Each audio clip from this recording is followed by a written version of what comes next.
Hey everybody, happy Sunday. It's your girl, the Brooke Ashley, and today we are just here to just chat about some hot topics going on. Come on in the room, let me know where you're from. Let me know how your day is going. It's a gorgeous day here in New York. The sun is out. It is the first Sunday of August. So come on in the room, y'all. Come on in the room. Make sure to hit that like button as you come on in.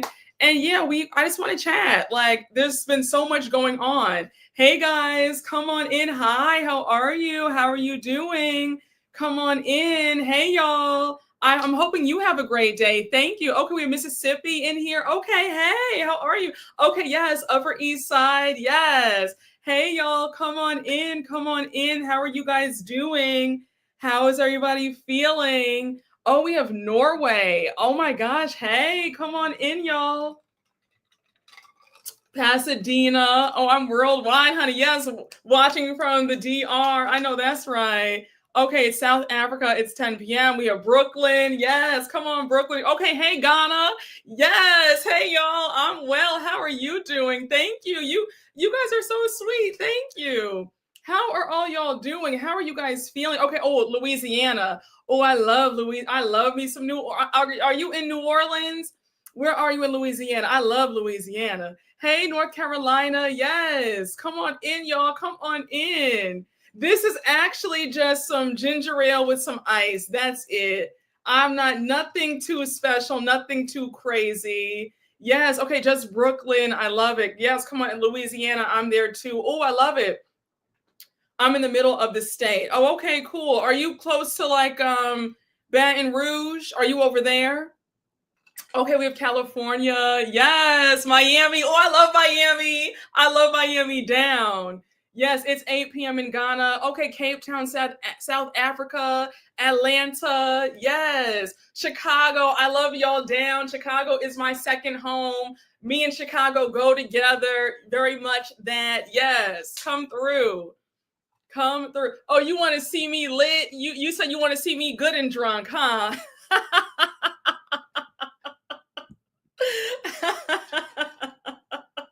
Y'all are too much. Y'all are too much, honey. Okay, yeah, they want to see me zipping it and zooing it. You need to come to Louisiana during Mardi Gras. Oh, absolutely. But you have to start planning for Mardi Gras like the year before, right? I'm already too late. I feel like the hotels are already booked up. Are they? Well, let me go check. But yes, I definitely want to go for Mardi Gras. I mean, y'all don't understand. I love New Orleans so much. Hey, Robert, thank you for the super chat. Happy Sunday, Brooke. I never miss a live. Thank you. Did you see Sutton is back for season 15? Let the bullying begin. Oh, okay. Let's start off right there quickly. Sutton Stracke. I think that Sutton Stracke is making a huge mistake coming back on this show by herself. The fact that she literally sold, she just completely left Garcelle hanging out to dry. I think that she is in for a really rough ride for this season. And I think that she's a real dummy to sign up for the show. I do. To sign back up for another season. They have made it clear that she is not liked. She's not welcome. And I'm going to tell you this, whether or not I watch and recap Beverly Hills this season, because the way folks came at me for my opinions this last season, I don't know. I'm a bit traumatized with Beverly Hills right now. I'm going to be honest with you guys. But whether or not I review the show, I'm going to stand 10 toes down in this statement. I have no sympathy for Sutton going forward because she knows what she's signing up for. These women don't like her. They don't see it for her. So for her to still be on this show knowing that, and she has no allies, no support, no friends, it's her versus everybody, then again, I don't have any sympathy. When they start beating up on her when this season rolls around, my hands are clean. I have nothing to say. I have no commentary on that. She asked for it. This woman literally was crying in the finale episode saying, how come I can't be a part of the pretty Barbie cool girls? She has been moping and wailing about why these women don't like her for years. They never saw it for her. So for her to leave Garcelle in the dust like that, leave her hanging, to not have Garcelle's back, and then she's going to want our sympathy from the viewers for why she's being treated badly this coming season. I have nothing for Sutton. I will not be on Sutton's side. Again, I've washed my hands of Sutton Stracke, and that's all I have to say about that. Okay. Yes, Sutton doesn't even have her assistant. Yeah, her assistant left her. Yup. Sutton left Garcelle out to dry. That's on her at this point. Yeah, I've given it to God. It's above me now. It's above all of us now. Because nobody's going to sit up there and, go hard for Sutton. She won't even go hard for herself. And she won't even go hard for her friend Garcelle. So again, I've washed my hands of it. God bless her. She wants to be on a show with women who don't like her. And she wants to be their flunky. She wants to be their punching bag. Then so be it. Yeah, in the words of Kenya Moore, dust. Reddit said that Sutton, Denise, and Erica were filming the other day. Oh, yeah, I saw a picture from TMZ that they had Denise at the restaurant with both of them. That's going to be interesting. I'm sure Sutton is thrilled that she had lunch with Erica and Denise. I'm sure she is thrilled. She probably cannot believe her good fortune that she actually filmed a scene with Erica and it went well. Yes, Sutton cannot accept that she cannot control how other people perceive her. Unless she gives zero cares about the other ladies, then what's the point? I agree. Child, the shade of it all. You said Sutton and those bony legs are not prospering until she publicly apologizes to Garcelle. I'm screaming.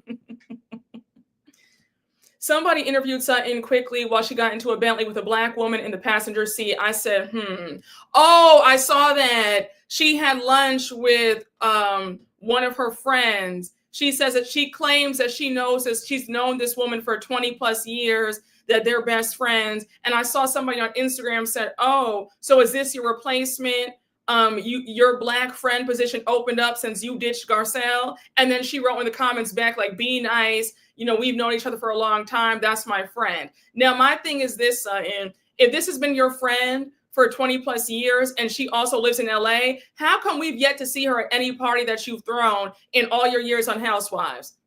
Again, it's giving Sutton is trying to do damage control after how she did Garcelle. That's what it gives to me.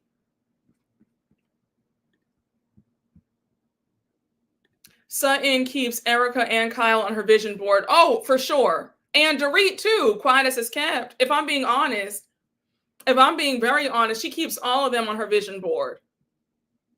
Amen. Let's see what happens with her and Jennifer Tilly. Oh, I forgot. Jennifer Tilly is coming back as a friend of. So she does have an ally, but it's just not the same when it's a friend of and not a full-time cast member who has your back. So we're going to see how this plays out. And now I'm curious to see, where does Jennifer Tilly go with the group since she's Sutton's only friend? That's going to be interesting. Yes, it's giving I have black friends too. Yeah. No, oh, you said ask Reba. Here you go. Not some ask Reba. She's lucky that Tilly's still there. You said it seems that Sutton is renting black friends now, child. A mess. It's 100% damage control. We have never seen that friend before. Oh, yeah. I was just like, if you've known her for 20 plus years, then where's she been at? Where's she at? Now you just dust her off now after Garcelle is gone and you face backlash and you want the fans to get off of your back. Now we see her. I'm not buying it. I can't see Tilly having Sutton's back like Garcelle. Tilly does not get involved like that. Yeah, I agree. That's another good point. Jennifer Tilly does not seem to be with the mess. She's not, because she did an interview with New York Magazine last year, and she said that Housewives was the toughest thing she's ever done. Out of all the movie roles, that was the toughest thing. She went on to say that it was constant screaming, drama. She's not good with, reads and shade. So I don't see her having Sutton's back the way Garcelle did either. Jennifer Tilly, remember how when Dorit called out Jennifer Tilly for the shade that she threw at PK? And Jennifer Tilly said, look, I put my foot in my mouth. I did not mean to say that. I apologize. Like Jennifer Tilly made it clear that I am not the one for mess. You know, I'ma just acquiesce immediately. Like, I'm very sorry. So yeah, I'm like, Sutton can't read. Jennifer Tilly's too afraid to read anybody. She's too afraid to argue with these women. So yeah, it's gonna be a complete you know what show with Sutton trying to handle everybody in the group. Yes, Jennifer Tilly just wants to show off her wealth and peace. Exactly. Tilly is too rich for the foolishness. Didn't Kyle and Tilly have a spat? Sutton will throw Tilly under the bus. Be careful, Jennifer. Oh, wait, when did Kyle and Jennifer Tilly have a spat? Really? When? Is this tea about the new season or last season? I don't remember Jennifer Tilly and Kyle having any words.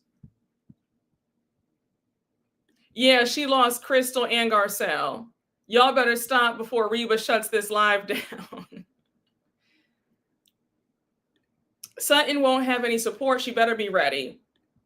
What's funny is she's never had a meltdown. She's so lighthearted and wealthy. I agree.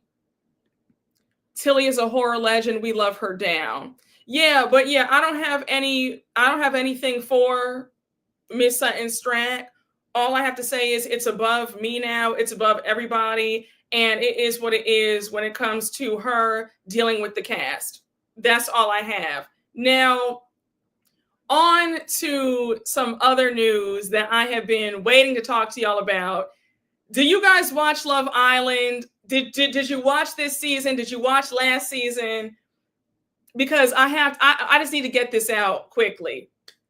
I watched Love Island last season with Jana and Kenny and Cordell and Serena and Leah and Miguel, right? Listen, this news about Janae and Kenny breaking up because Janae went through that phone and found out that Kenny was in group chats with his friends, calling her the N-word and saying that he was damn near using her for clout and the money. First things first, I'm sending so much love to Janae. I don't want anybody to say a bad word about Janae. I don't think that anybody would have predicted this. Now, I will say, I saw one of y'all on Twitter pulled up my video from last year where I was skeptical at first of Kenny when he came into the villa, but I was really hoping that I was wrong. I did not want to be right about this. When I first saw Kenny, my suspicions went up. I just said, for some reason, I'm just not buying what he's selling. But everybody was like, Brooke, you know, why are you being so negative? We should be happy to see a dark-skinned woman finding love. And I'm like, well, duh, I do want to see that. Like, I'm a big proponent for that. But for some reason, something in my spirit told me that Kenny was up to no good and that he was using her. But I said, you know what? Let me just table that. I hope that I'm wrong. I hope I'm not being too critical. And it turns out I was right the entire time. He came in there using her for a come up and some clout and some money. And again, I'm not placing any blame on Janae whatsoever because he did put on a performance. He put on a show. So anybody would believe that. There is no blame. Again, I have nothing but kind words and love and support for Janae. She was duped. He really sold a dream that he wanted her and he loved her. And I don't fault her for that. Anybody would have fallen for that. I would have fallen for it. But it's just the fact that I had initially had that spidey sense that something was off when he first stepped on that villa. For some reason, I felt the vibes that it was disingenuous. It wasn't real.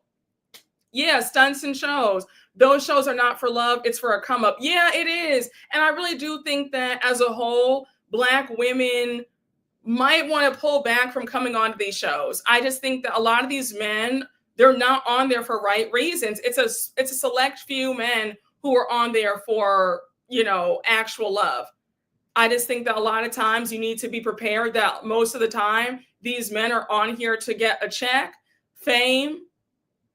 They want the notoriety. They want the clout. They want other women in their DMs. So it's like you said, it's a come up. Yeah, a year is the longest game. Oh, exactly. He would have fooled anybody.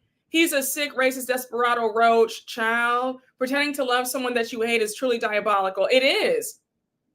It is. He's a fraud, and I think her popularity made it worse. Envious of how she is the come up, whole time using her for social currency. It's scary and sad. Yeah. And I think the saddest part is you have a lot of these men are really like they're the gold diggers that they talk about women being. A lot of these men are out here looking for a come up. They're looking for, a place to lay their heads. They're looking for, they're looking for somebody's purse to use. And that's what he was doing. But again, my heart goes out to Janae. I could not imagine. This is something that could send somebody spiraling. And I just really hope that she's around love. I hope she knows how loved she is. And yeah, what Kenny did is evil. He's going to get his. And again, nobody should be placing blame on Jenny. And I also don't like the discourse surrounding, oh, that's why Black women should not interracially date. No, just because Kenny is a loser, that's not everybody. So let's not make this into something about, oh, Black women should stick to, no, Black women continue to date out, continue to go where the love is. Just because Kenny was a horrible POS, don't sit up there and let this deter you from finding love. That's just my 2 cents. But I don't like the discourse low-key shaming Janae and Black women who date out. That's BS to me. I love Janae and I hate this happened, but I never believed Kenny. Not to generalize, but Kenny's Dominican and there's a lot of racism and colorism within that community. Oh, yeah. Oh, that's another topic for another day. Absolutely. And he's from New York, too. Okay. If you're from New York, you listen. Okay. They'll lust after you, but take you home to mama. They won't do that. But that's another topic for another day. But yes. Hey, James Potts III, thank you for the super chat. I want to throw my shoes at Kenny, same. And Kendall, I'm sure that dweeb has some involvement. Well, I saw that Kendall unfollowed Kenny on Instagram. So for appearance's sake, he is no longer in contact with Kenny. But Kendall has that self-hating, he's another one. So I wouldn't be surprised if he has those sentiments as well. Hey, Kadaya Torre, thank you for the super chat. Being with the man for a whole year only to find out that he hates I'm Black, literal nightmare. But I love your jewelry, though. You look pretty. Thank you so much. Thank you. But yeah, listen, what Kenny did is to say that it's evil is an understatement. That it's a nightmare. It's diabolical. Like, who does that? Yes, it's like it's always quick to shame Black women. It's like people literally have a nervous tick where they have to just shame Black women for everything. It's ridiculous. They want to start shaming Black women who date out. Like, and if I listen, let's be real. Don't act like Black men don't take Black women through the ringer. So stop. So to act like this will only happen if you date out, that is BS. That and the colorism in our community, so stop. But we're not going to sit up there and shame Janae or any Black woman who dates out. We're not doing that, okay? Because it ain't stopping no show. Just because there's one bad apple does not spoil the bunch. Yes, I'm glad you're saying something because I was getting annoyed with people taking low-key glee in this situation. Oh, yeah, there's definitely some people who are happy. You have people trying to rub it in. You have folks with that, oh, you see what happens? I don't like that. I'm not here for that. Thank you. I saw a tweet that rightfully pointed out that plenty of Black men also hate Black women. They're just allowed to say it. So yes, dating out is not the issue here. Exactly. Like, what are we talking about? Let's have a real conversation. Child, I know hoteps aren't talking about Black women and white men with fired and shamed Shannon Sharpe facing another lawsuit. Exactly. Oh, we're going to get to him in a minute. Just you wait. Yeah, it's like Black women are shamed for just breathing. Exactly. Like, it's ridiculous. This is not, we're not turning this into let's fear monger and tell Black women that, they shouldn't date out. That's BS.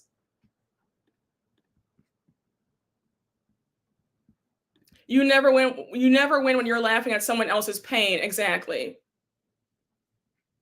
As Black women, I think perfectionism is a default to protect ourselves. So when we get hurt, others like to act as if it's a fault of ours. Yeah, that's a great point as well.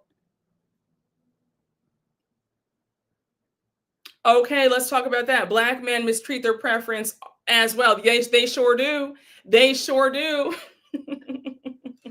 They sure do. Remember Cynthia G? Did you watch Cynthia G's channel when she was here on YouTube? She used to what? Stop. She used to always call it out. So please.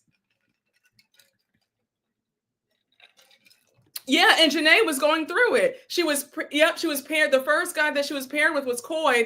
He was Black. He treated her horribly. Then it was Connor. He was mixed. She tried Black, mixed. So for them to act like this is what happens, she tried and it didn't work either times. Janae deserves way better. I agree. It's a sad situation all around. I feel like going on these shows is a waste of time, especially since they seem to pick a very specific type of man to go on these shows. Agreed. I think that if you're a woman going on these shows, I think that you need to have the mindset of, I'm just here for the bag. Like, you need to just have that mindset, like take love out of your mind and say, I am here for the bag. If it just so happens that I do find love, great. That's an added bonus. That's the cherry on top. But I am here for the bag, to promote myself, expand my brand, and that's it. But to go in really believing that you're going to find love, I think that it's a recipe for disaster, especially with the men that they're pairing you up with.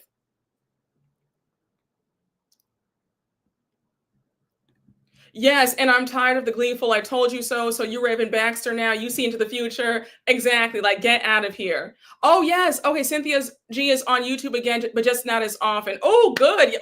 Oh, honey, I used to. Oh, my gosh. Shout out to Cynthia G. All right. Is she under the same name? Is she back under the same name? Because her channel was gold. Okay. Oh, thank you so much. Thank you. I think these shows can work, but women need to just vet these men and don't jump into it emotionally first. I think the women don't need to vet these men. The networks need to vet these men. Then let's start there. We need to stop putting the onus all the time, especially on these shows, on the women. The networks need to do a better job vetting these men, period. Because we're getting a lot of frauds. We're getting unemployed bums coming on these shows. Think about the Golden Bachelor. Okay, think about they found out after the show was over that he was a bum. He was living off of his late wife's insurance money. He had a live-in girlfriend. He had the whole thing about, oh, I haven't kissed a woman since my wife died, and it was all a lie. And I knew that he was lying. I said that this little goody two-shoes act was fraudulent, because I don't know any man. I don't care how holy, how sweet. They're not going that long with, I'm just saying, I didn't believe that he had gone 8 years with no, physical touch or any of that. And then come to find out, not only was he a bum, he said that he was a restaurateur, and the whole time he had owned a burger shop in the 80s that got shut down. Then come to find out he had a live-in girlfriend who was paying half of the bills. And the reason why he chose that lady, Teresa, because she had a whole bunch of money. He wanted the other woman who had danced with Prince and all those people. He wanted her, but he dumped her and got with the other one that he didn't like that much because she had a purse. So these shows and the network pretty much they just swept that under the rug, and it didn't come out until the show was already over. It's just a mess. Okay. The network doesn't vet those men because it makes good TV. Exactly. Yes, Gary. He was a bum. He was a bum, honey. They had this Vanity Fair did this whole piece on him. A bum. He said that he was a retired restaurateur. The whole time he owned a burger shop. He owned a closed down burger shop in the 80s. They said that he was working odd jobs. He was like I think he was at one point, what was he doing? He was like, I forgot what he was. He was like I want to say, was he doing, I forgot. Whatever he said that he did for a living, he wasn't doing that. He was working odd jobs. He was a cashier. Like he wasn't, just a mess. But they said that he was rich and the whole time he was a bum living off of his late wife. Yes, a burger shop 40 years ago. So, all right. You said he was a bum. He was a fairy. That TikTok trending sound takes me out every time. Did Teresa and Gary have a prenup? I hope so. I hope so too. Because Teresa had her grandchildren. She was doing well. She had her house. She, her late husband left her a nice chunk of money. So I know good and well that they got divorced 3 months later. She probably said, oh no, this man is a bum. He wants me to pay the bills. Oh, and his ex-girlfriend who lived with him said in the article that when they would go out to eat, he would tell her, before we go to the restaurant, send me the money via Zelle so that way it can look like I'm paying for it. She said that he wouldn't even buy her a cheeseburger. They had to split everything. A mess. And he was making her clean his clothes and all this nonsense. He was a bum. A bum, just a mess. Yeah, they got married. A restaurateur is such an easy thing to background check. I agree. Yes, thank you. Yes, he was a janitor. Doing temp work as a janitor. Yes, thank you. Okay, somebody else read the article too. It was a mess, y'all. He was sitting up here lying, saying that he was a retired restaurateur, and the whole time never happened. Yep, that's the one with the televised wedding special. Yes, they got married on live TV. It was a mess. She would pay a nice amount like Rachel in The Bachelorette. Yes. I don't know how these shows don't verify capacity. Yep. There's literally wealth screening apps that break down assets. It seems like a major oversight. They're doing this on purpose. I think that a lot of these networks are purposely putting these bums with, women who have their stuff together because it makes for great drama, great TV, a special afterwards. They don't care. They are putting women in harm's way. And it's no shame, but I just feel like, again, as a woman, when you have stuff to lose, you cannot be desperate in finding love. And if you go on these shows, just use it as a stepping stone for your career and you want to be famous. Don't actually go into this thinking that you're going to find love, in my opinion. ABC is so desperate to have cast that man as the lead. Terrible. Yes, I just Googled him. He went on a first date 3 months after his wife's funeral. Exactly. Talking about, you're like, oh, by golly, I'm just a hardworking, Midwest man. I haven't kissed a woman since my wife died. Like, oh, gee, I haven't slept with a woman since my wife died. And the whole time he was out there zipping it and zooing it in Indiana, Iowa, Nebraska, spending his wife's money. A mess. Exploiting the elderly is wild. Somebody needs to be brought up on charges. Thank you. We want to see both successful men and successful women, not bums and desperados. Exactly. Oh, gosh. Listen, I think past a certain age, women desire marriage and will accept anything. When you're desperate for crumbs, you get nothing but nonsense. Yes, he was laying it low and spreading it wide. Exactly. Okay. No, look, if you go watch the show, he was such like a goody two shoes, and the way he spoke was like, oh shucks, I'm a Midwestern, small time, simple man from Indiana, I've the love of my life passed away, and I've never been able to move on. She was the first woman that I ever kissed or had sex with. And the whole time it was just like, Gary, stop. Okay, Gary, stop. Stop. He got on the Golden Bachelor because he wanted to come up. Okay, he was spending through that in life insurance money, and he wanted to come up. That's all it was. Now, obviously, you should know the answer to this. You should know that you should know the answer to this. Now, you must be new here, because what do you think my answer would be on this Good Sunday? Well, I'm not even going to read your question. What do you think my answer would be? Just what do you think that the answer is? What do you think I'm going to say? What do you think my answer is going to be? It has to be that way. It has to be that way. Listen, all the elders, all the you must be new, and I'm happy that you're here. But it has to be that way, because if the woman likes the man more, it's nothing but disaster.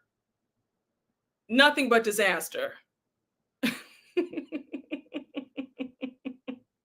I'm screaming, gotta be new. Brooke's grandma been answering this question for years. Exactly. Okay. Oh, wow. Your advice about not dating down saved me. Continue to speak on it. Well, I'm glad to hear that. I am glad to hear that. Child, I'm telling you, the man has to be almost obsessed with you. It's true. It's the only way. It's the only way it will work. It is the only way it will work. And that's bare minimum. But Kenny gave hopeless romantic. All three gave lover boy. Yes. Okay. Listen, this is a desperado free zone. Yes, we had praying grandmothers over here. We sure did. My father worships the ground my mom walks on, as he should. Exactly. That's how it should be. Exactly. Yeah, so what we're not going to do is date down. Exactly. Hi Robert, thank you for the super chat. Are you going to see the new Wicked, or is that not your thing? Yeah, I saw part 1. I thought it was great.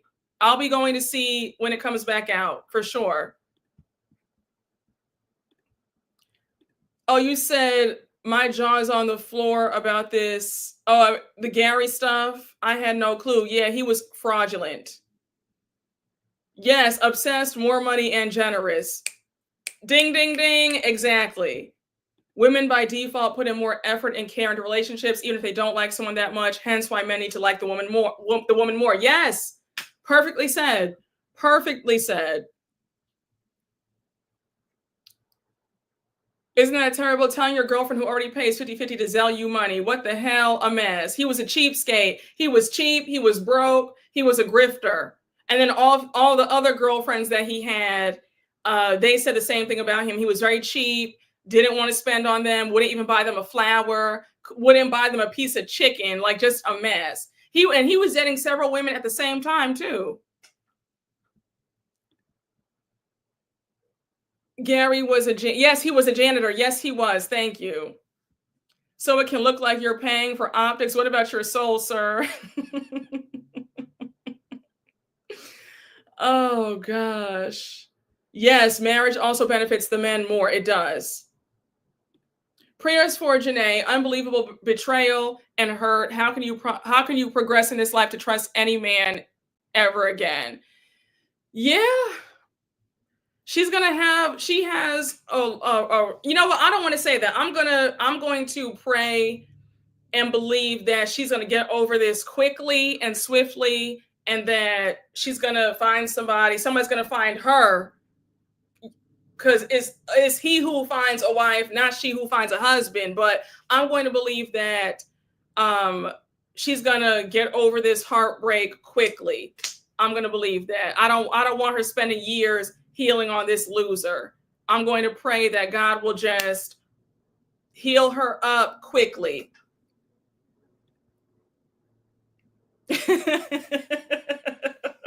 Y'all have me screaming in here. Yeah, Janae needs to pull a Mariah. Yes. Y'all are too funny. I know the man should always like the woman more, but after the Who Did I Marry videos, it's just so many Build-A-Man horror stories. Yeah, those Build-A-Man horror stories are because the woman liked the man more. Only woman who likes a man more is going to build him up. You know, when you love yourself, have high self-esteem, you're not building any man up. He's already come assembled. Yes, I agree. Firm believer that women should multi-date and not put their eggs in one basket. I agree with that. I agree. I think that especially, when you're dating, you're not married to, you don't put all your eggs in one basket. I'll firmly agree with that. Firmly. You said cough, cough, bows. Ciao. Ciao. And Bose had the nerve to be upset with some of us content creators for us voicing our concerns about Keely. It's just, it's real funny.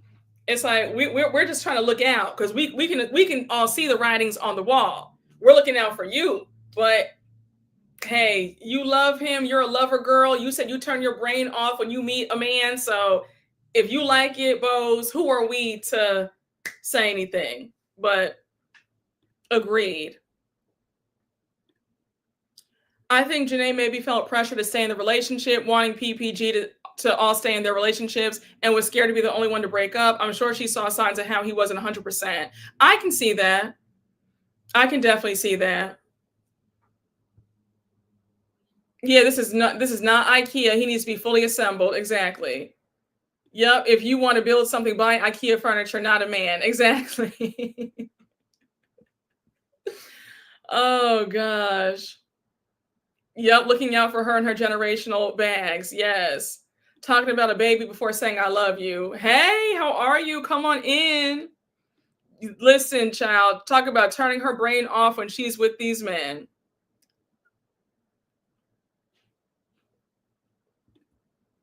Wait, because can we talk about when he dropped her and didn't help her up and she asked, do you hate me? The signs were 100% there. I think that it's easy for us to just now speculate and nitpick on every little thing. I guess I don't want to do that because I feel like when we say the signs were always there, we're putting the blame on her. Like she was the one who turned a blind eye. I really believe that Janae was deeply in love and she thought that he was there for her. I really do. It's tough because I just feel like so much gets put on Black women as a whole. And I really want Janae to know that it's not her fault, and we've all been there where we've turned a blind eye to red flags or pink flags or even yellow flags. Yeah, Janae said she was humiliated and embarrassed, crying in a grocery store when he told her he wanted to live separate for last summer. Yeah, I mean, but you know what? So I took that as okay. He doesn't want to live together. Maybe he wants to wait until they're engaged or something. I don't know. I personally, I'm not a fan of living with a man that I'm not married to. So I wouldn't feel a way if somebody said that they don't want to live together because I don't want to live with you unless we're married. In my humble opinion, that's just me. So I felt like, okay, I get that she's upset if that's what she wants, but I didn't take that as he didn't want her, right? Because some people really feel like I don't want to live with you if we're not engaged or married yet, So I didn't take it as that was him trying to humiliate her. That's my opinion. That's completely fair, and I don't want to blame her, but that video didn't feel good. Oh, I get it. Oh, I totally get it. Yes, it toes the line of victim blaming when he should have never put her in the situation in the first place. Exactly. Beyond the Villa is showing the cracks, but there's no way we could have known that he was this racist and nefarious. I agree. I don't like people saying that I clocked it from the start. Like, hush. Yeah, I agree. Yeah, we've all ignored signs of relationships before. Exactly. I actually thought that was a good idea living separately. Yeah, I thought so too. I mean, I didn't take that as that was a bad sign that he didn't want to live together. I thought that was just like, okay, let's protect our space and we don't need to live. We don't, we don't need to do that. Like, I didn't see that as, yeah, Serena did not want to live with Cordell before marriage, but Cordell moved closer to be with her. Yes. Her saying she humbled herself scared the F out of me. Janae shouldn't have to say that. Yeah, I didn't like that either. Like, you don't need to humble yourself, especially for a man. The living together was only for 2 months for filming, not even indefinitely. And they're already long distance, so we have a chance to live together for 2 months and you don't want to. Same, I don't want to live with a man until I was married. Not being into someone is one thing, but systematic deception is another thing. I agree. That's true. Kenny and Janae also got a weird edit in season 6 and in Beyond the Villa, which makes it hard to determine what the real dynamics are. Yeah, I agree with that. I think that for people to be like, oh, I knew it the whole time, or I mean, I think that we all did not want to believe that he was up to, he was capable of this, I mean, yes, I said that initially. I got a weird feeling about Kenny, but I quickly let it go. I said, okay, maybe I'm overreacting. Maybe I'm being too critical. And I said, you know what? I think that they're good. They're going to stand the test of time. And clearly that wasn't what happened. But I just feel like everybody trying to nitpick and say, okay, well, I saw the sign and when he did this and then he did that and then that happened. See, it's like, well, we can't do that because just a year ago, we were all singing his praises. We all thought that he was legit. So it's a tough situation. Janae said they talked about God a lot, so we didn't get to see much because they edited that out. Even Ariana, the host of the show on Peacock, unfollowed Kenny. Yes. Which show did he drop her on? It was After the Villa, correct? The After the Villa show? And the weird feeling never led to this. Like, this is absolutely deranged. I agree. This is another time of us seeing a beautiful, successful woman being in a low vibrational relationship. We have to build our self-esteem, ladies, and decenter men. They're not the prize. You can do better. Now, okay, my thing is this, though. Let me just say, I don't think that this statement applies to Janae, because think about it. In a situation like this, who is going to feel like the person is being deceptive? Kenny was flat out writing love poems on their Instagram posts. Every caption was, "You're the love of my life." Janae has very high self-esteem. This could happen to anybody. Nobody's exempt, right? If in her heart, she had no idea that he was harboring these horrible feelings, about her.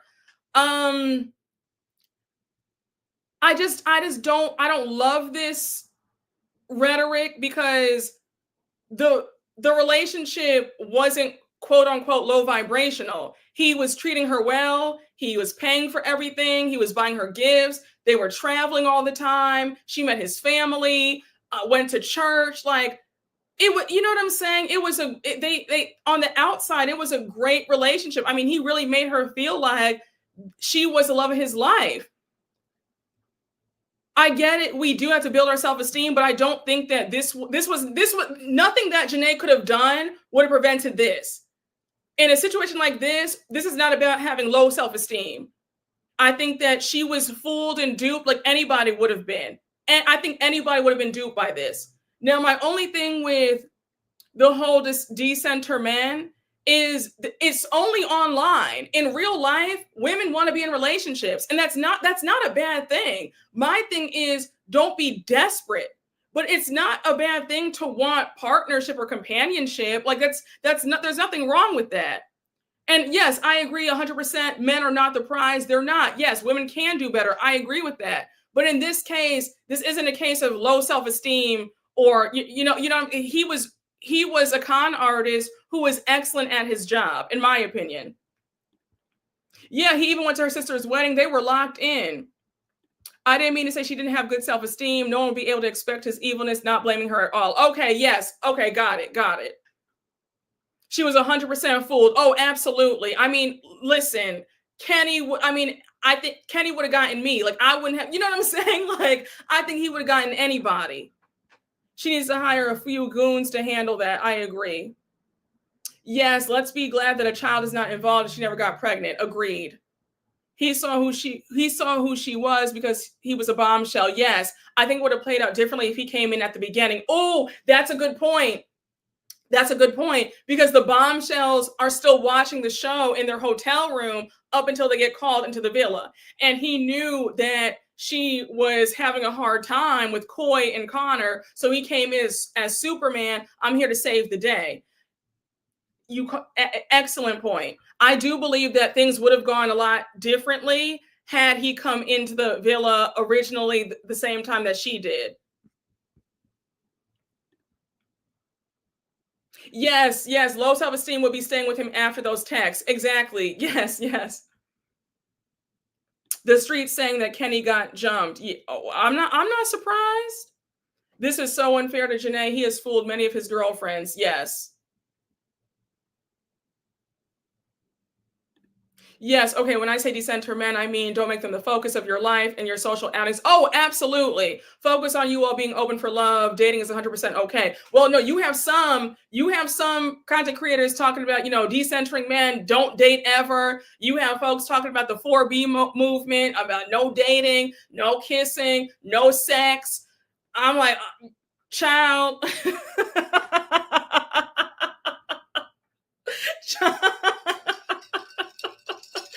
I'm like, okay.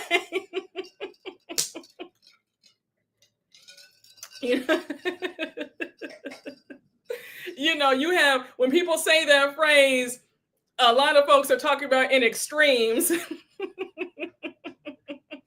Yes, honey, let's talk about no life, no fun.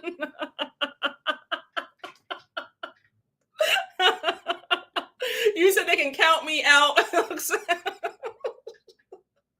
I'm not even gonna hold you.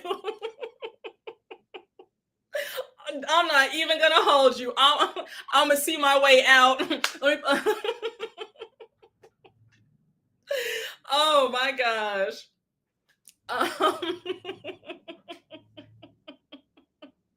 But thank you for clarifying, though. Thank you for clarifying.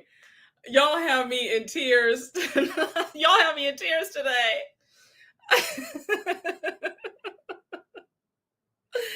Oh, y'all have me screaming. Okay, y'all don't start, child. Y'all are too funny. One of the comments has me screaming. Hey, Satra Delry, thank you for the super chat. Thank you for the super sticker. Thank you. Listen. All right, y'all. Let's move on to Shannon Sharpe, the Shannon Sharpe of it all, okay? I know you guys saw he got fired from ESPN. He has retired. This young lady, she is now, I believe, $23 million richer. And I spoke about this a little bit on Kempire's Live when I went live with him and Taria. Shout out to Taria from the What Else Is Going On podcast. But we spoke about it a little bit on his live this past Thursday. And my thoughts remain the same. I have no sympathy for Shannon Sharpe whatsoever.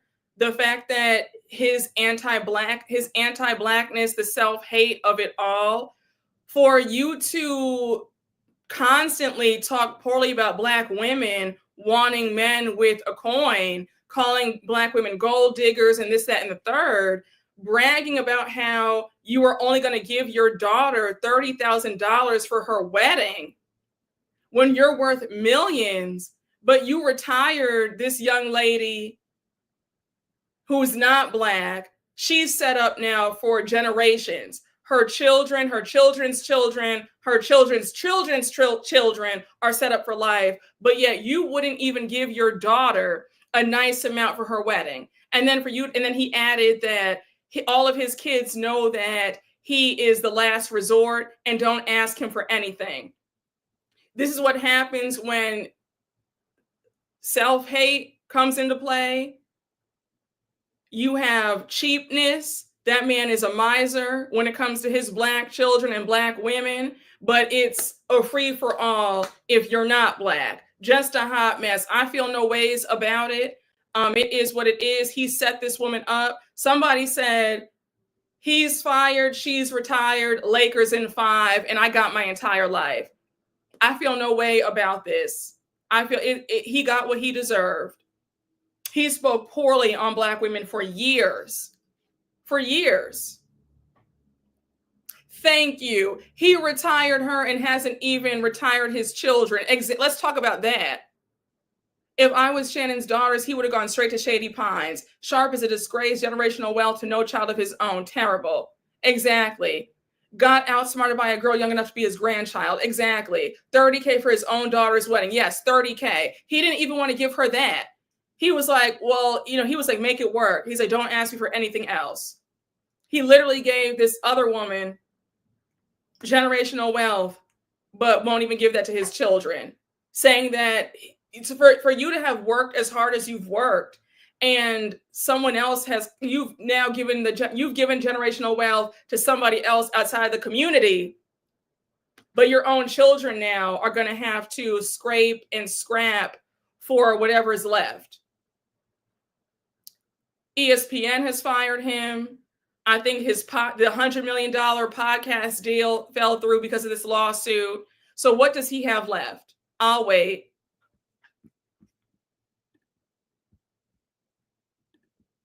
Yep, he was warned nobody should feel sorry for him. I feel for his children. That money was their inheritance. Yep. Can't stand a stingy rich man. Oh, I can't stand. Oh my gosh, you want to piss me off? And that's why a lot of women talk about a rich man. Look for a generous man, because men can have money and be stingy as anything. Look for a generous, considerate man. He's always in a tight, juicy couture sweatsuit. I'm gone. Not. That's crazy. You can provide for another woman and her village of kids, but can't give your own daughter more than $30K. He's very pathetic. I agree. Yeah, I feel no ways. In the words of Funky Dineva, I feel no ways tied. This is what happens when you have no sexual discipline. Exactly. He should have been fired by ESPN after the Michelle stunt anyway. Nasty pig. People as young as little Yachty told him to get his act together. He never cared. Baby. Shannon doesn't love himself. He doesn't. Honestly, he got off light with just paying. The things she described were horrible, and she was only 19. Yeah, I know. He's lucky that he's not in jail. Oh, the daughter's not getting married anymore? Said she'd probably take the money as a down payment on a house. He can provide more than $30,000. I don't care. She's not getting married anytime soon. He can give his child more than $30K. He can give his child more than $30K. What's the point of building wealth if you don't want to spoil your kids and grandkids? And he has grandchildren too.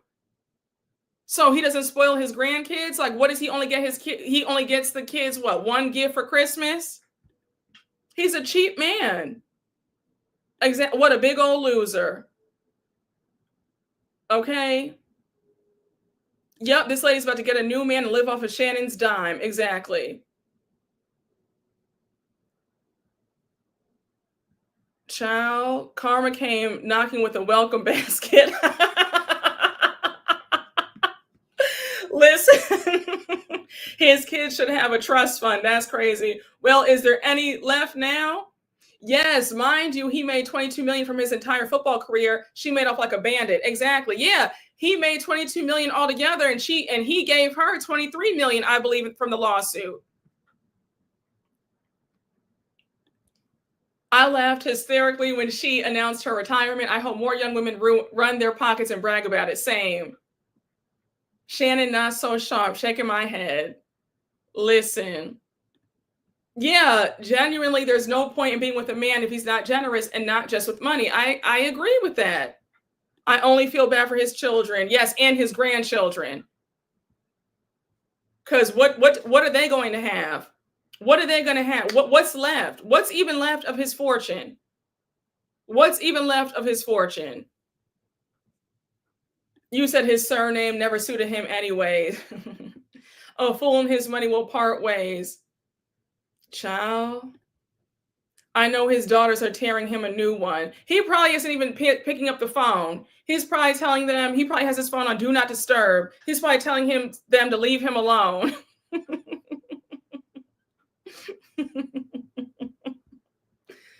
Oh gosh. But yeah, I don't have any thoughts. Hey, how are you?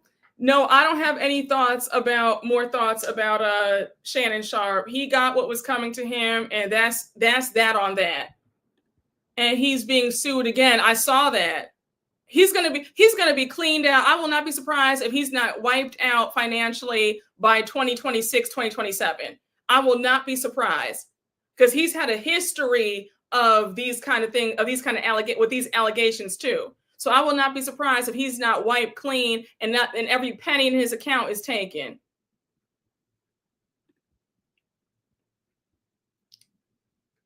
I don't like how he said sorry to his brother for upstaging him. Like, what, Shannon? Ain't nobody thinking about you. Yeah, I feel like he could have waited. He could have waited for that. That was just like, okay, like, what's going on? And then for him to say, I'm disappointed in ESPN for firing me before my brother's announcement of being in the Hall of Fame. Shannon, you are aware that ESPN is a huge corporation. They're not stopping anything just because your brother's getting inducted into the Hall of Fame. You did this. It is what it is. The fact that he thought that they should wait until Monday to announce this news, no. They said, we're going to fire you before the weekend. We're going to announce it before the weekend. It is what it is. Had you not put yourself in this position, you wouldn't be in this boat.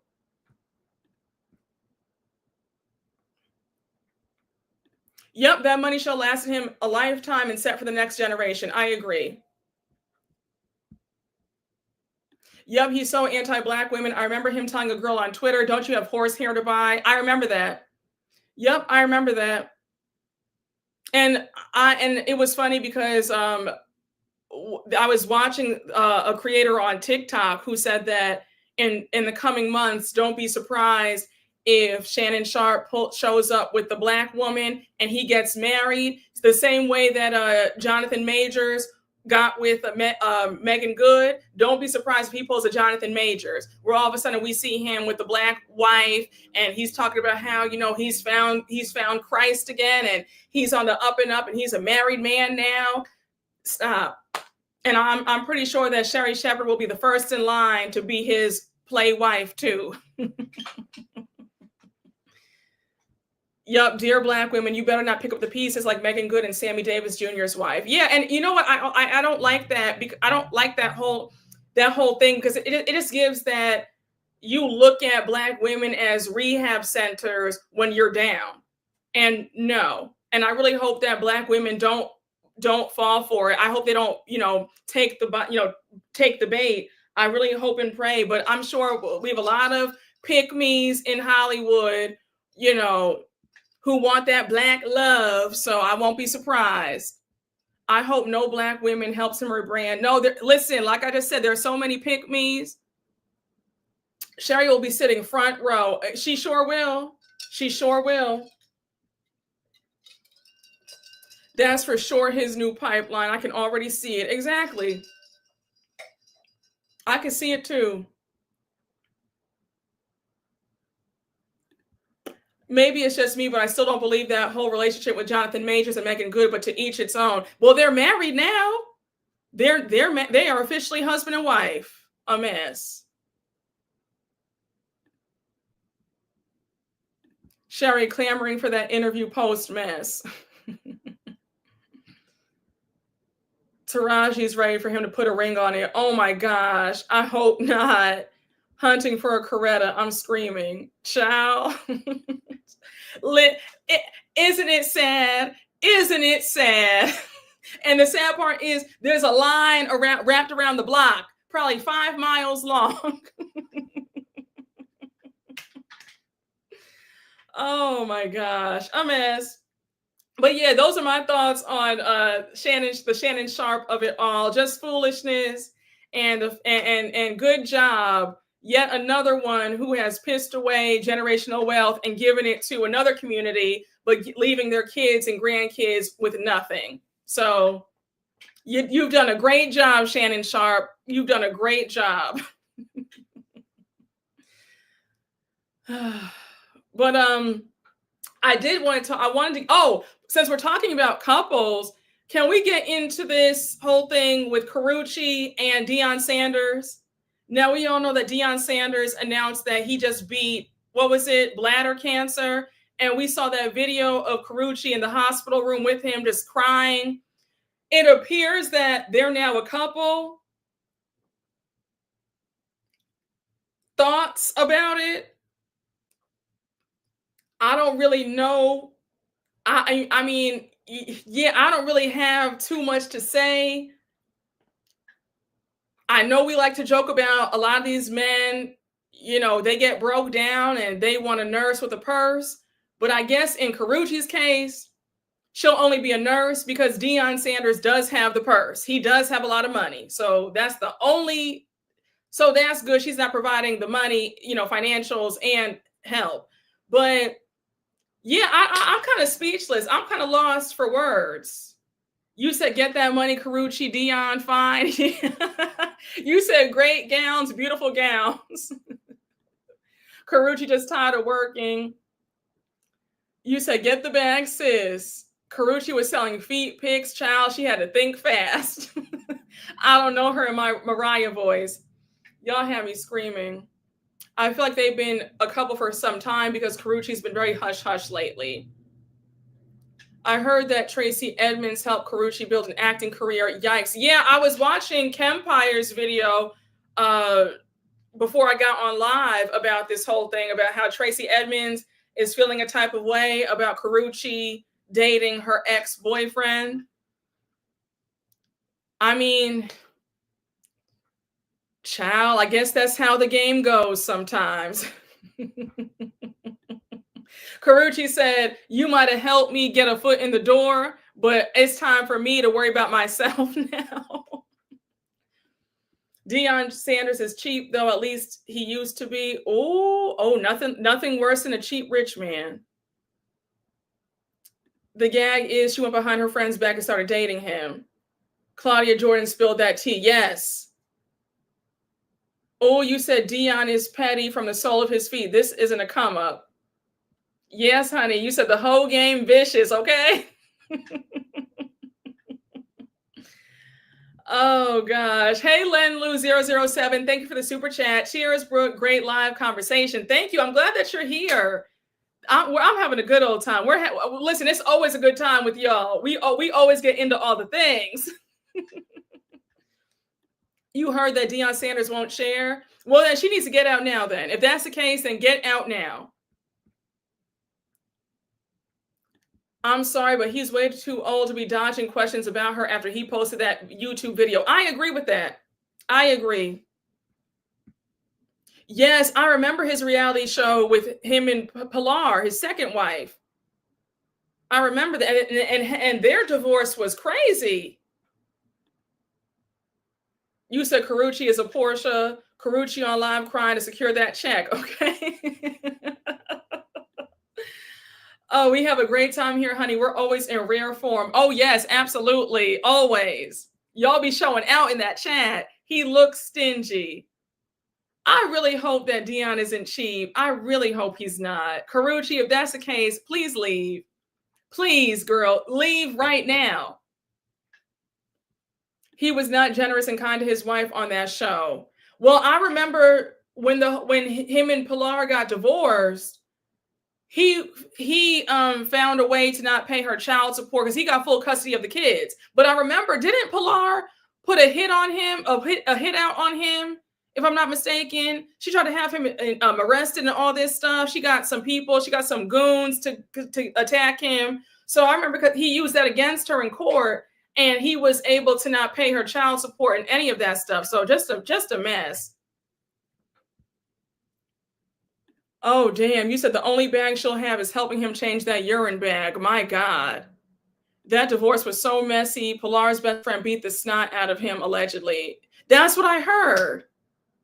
Run for the hills if he's stingy. Yes. Pilar was nuts, actually. Yes, no, yes, she was nutty, from what I remember. I remember that. Yeah, I feel like I have a good memory. I get that from my dad. My dad could remember everything. He could tell you how many points he scored in a basketball game that he played when he was in college. I mean, his memory was fantastic. I feel like I got that from him for sure. Because I remember correctly, didn't Pilar take the kids and like put them in some cult? She was in some cult or something, or she trying to change religion or something like that. And he came and got the kids. Just a mess. And I remember that divorce was a hot mess.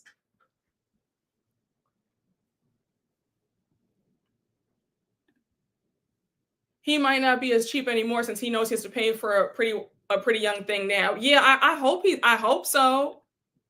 Pilar was and is nutty. Brooke, did you hear that Jeezy got custody? Oh my gosh, are you serious? He got custody? You mean Jeannie Mai's Jeezy?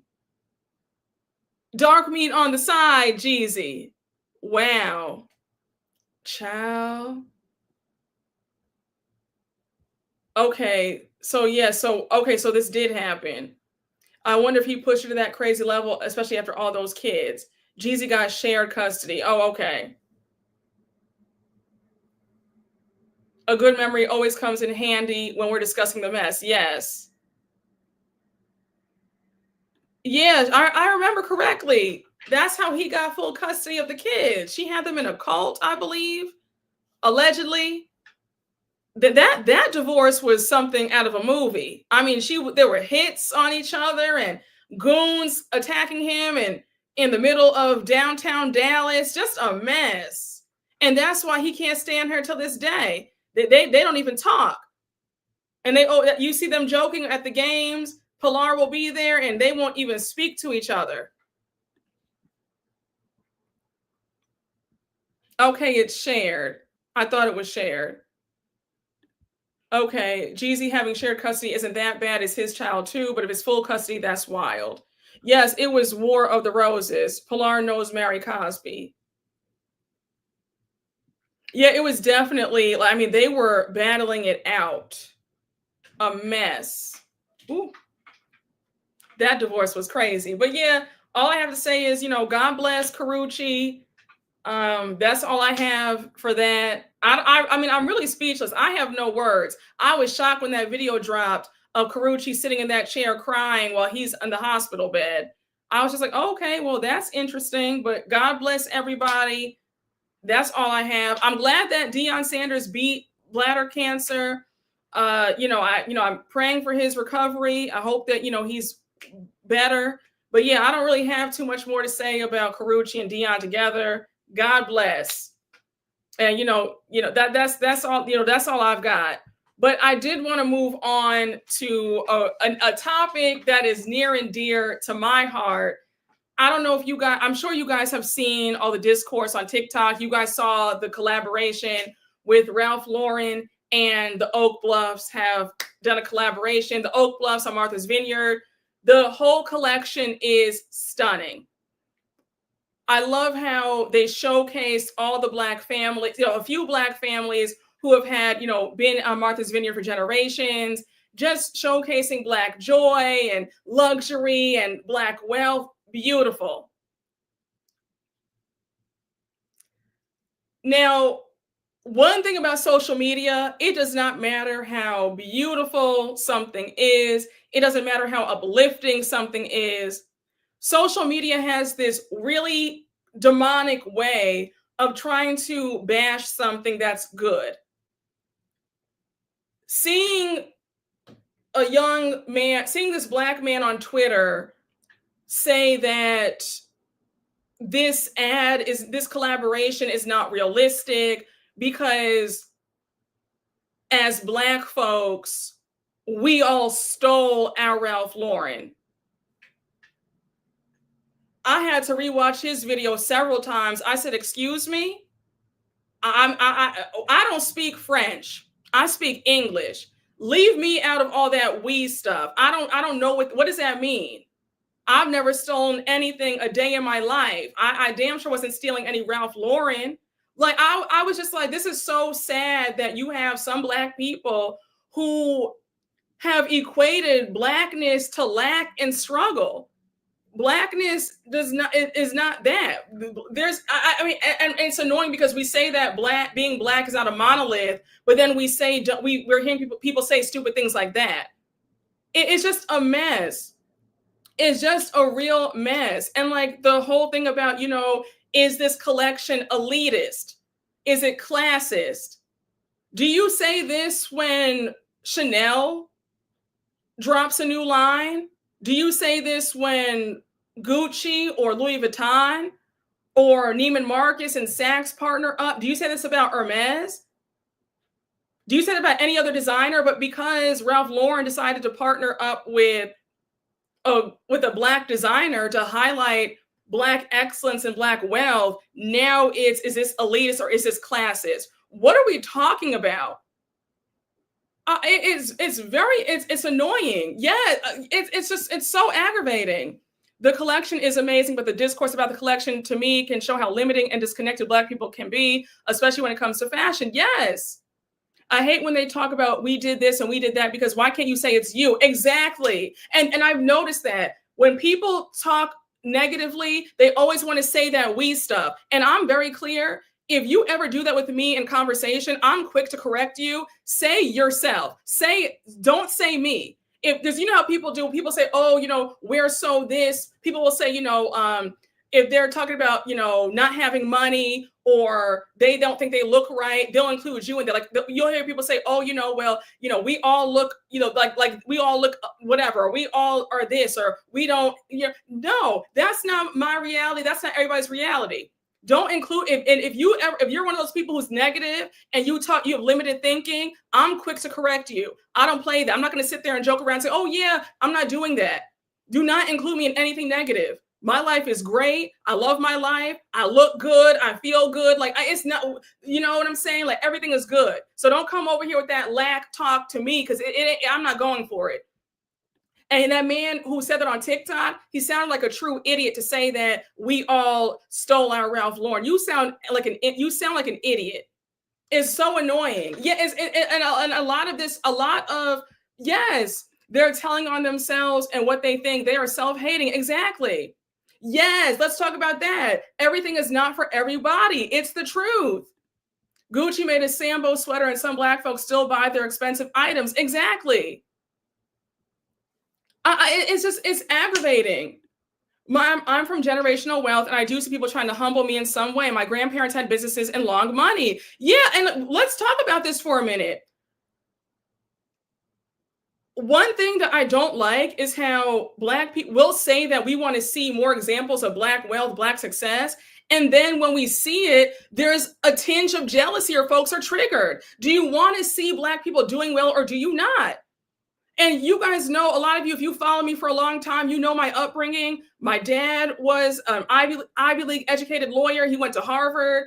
He was a partner at a law firm. We grew up well off. I was in Jack and Jill. Didn't want for anything. I grew up like Candace did on Potomac, right? So, I've dealt with a lot of that in my life with people saying stuff, ignorant stuff. And it's really sad how it's like people are upset to see Black folks thriving and who have something. And I need, if you're somebody who thinks that Blackness is about struggle, then you need to reframe your mind. And a lot of this discourse is stemming from jealousy, because I'm pretty sure that if they were in the position that they want to be in, they wouldn't be saying this. But it's only classist and elitist if you can't do it, if you can't attain it. If we're talking, you know what I'm saying? And it's also, yes, it's like with Candace, they despise her because of her generational wealth. Meanwhile, they all wanted the same for their kids. Exactly. It makes no sense. It's a lot of jealousy in this conversation. And then, I see people bringing up the book Our Kind of People by Lawrence Otis Graham, rest in peace. And the funny part is he was a family friend of ours. We were in the same Jack and Jill chapter, and my dad's family was actually in the book because my dad and his siblings all went to Ivy League schools. So that was a big feat to have, 6 kids go Ivy League. So you know what I'm saying? So it's like everybody didn't come from struggle, respectfully. That's not any trying to flex on anybody. Everybody did not come from struggle. Everybody does not have a get it out the mud story. So they say that, so to paint this brush that all Black people only know struggle, that's just not the case. I'm from New York. You know what I'm saying? Martha's Vineyard and the Hamptons, Sag Harbor, Southampton, that was every summer. So for you to say that, Black folks don't know anything about Martha's Vineyard or this and that, that's not true. That's a big factor in Black people with some money in the Northeast. That's not uncommon. It's just, I just have a lot of, I get very passionate about this because I really hate this discourse that Black people have to, I guess, dim their light or, we have to feel like ashamed if we've achieved. I'm just not understanding that. I'm not understanding this discourse. We should all be happy to see this. This was a beautiful display. We always talk about we're not happy with the representation of certain shows or certain celebrities, but then we finally get good representation of Black wealth. And now it's a problem. Like there's something wrong. And we need to address that. We need to address the jealousy and the envy, because that's where this is coming from. There was nothing that was elitist about that campaign. I thought it was a beautiful campaign. Again, just my opinion.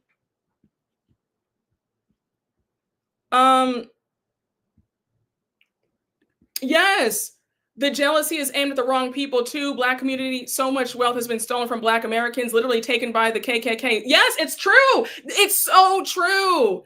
This country was built on our backs.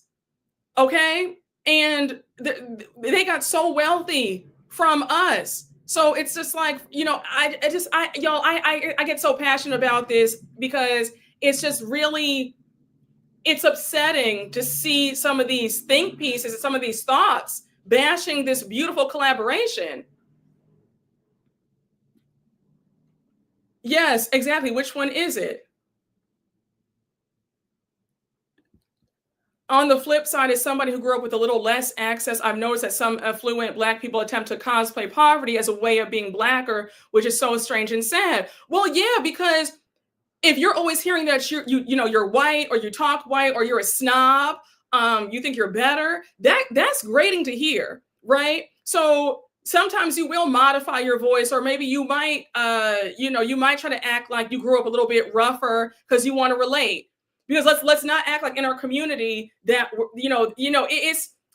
Listen, growing up Black and well off it's a weird experience.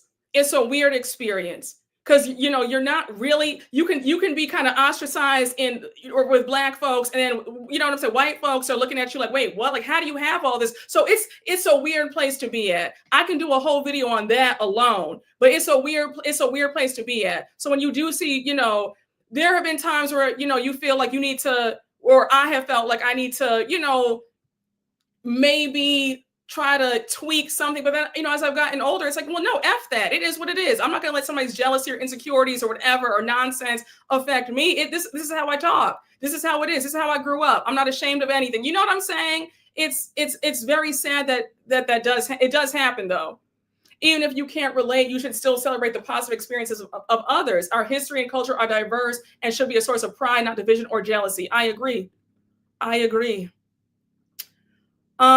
This can be a whole live on this alone. Oh, absolutely.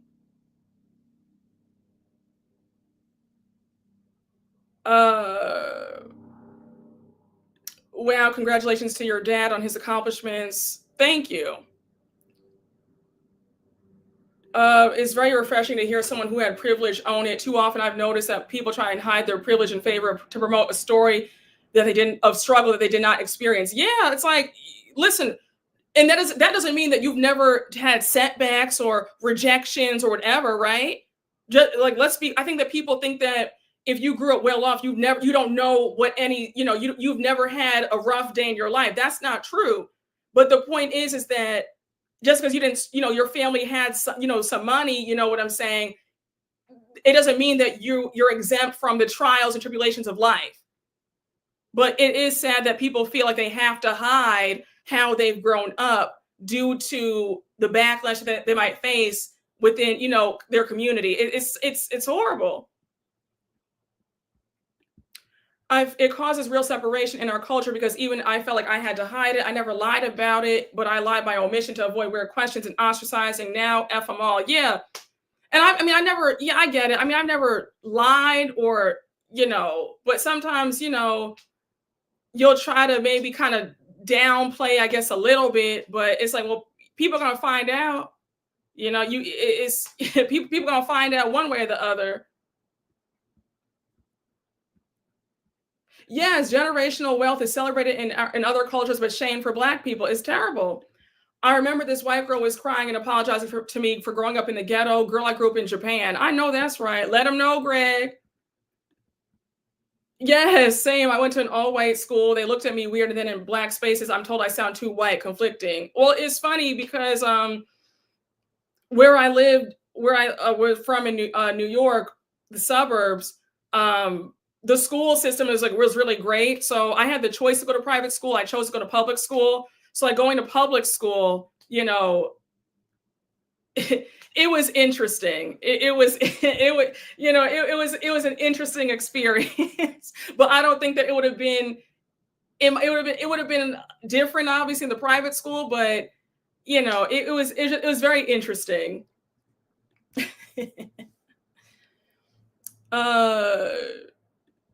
Remember when Bryn said something about I don't know your struggles or something to Uba, and Uba was like, what struggles? I'm literally paraphrasing, but that was the gist of it. Yes. My mom wouldn't let us watch Good Times because it was stereotypical and exaggerated. Tried to watch it as an adult and it was trash. Yeah, like some things just weren't. Yeah. Oh my gosh, my grandma used to hate watch that show. She would get so pissed every time. Oh gosh.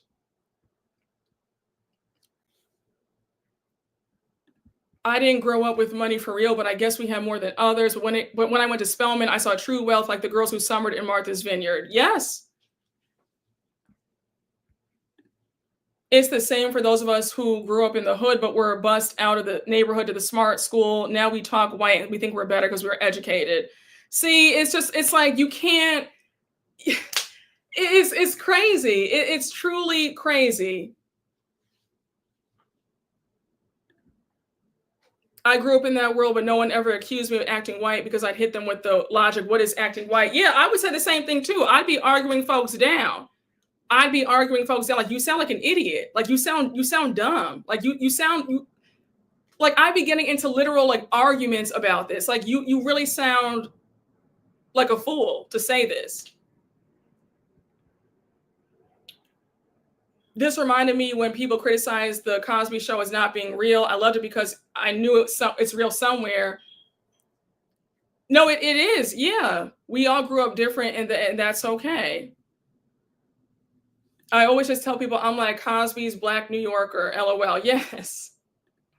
Yeah, like my favorite, I always say my childhood, my upbringing reminded me a lot of the Cosby Show and the Fresh Prince of Bel-Air. Very much so.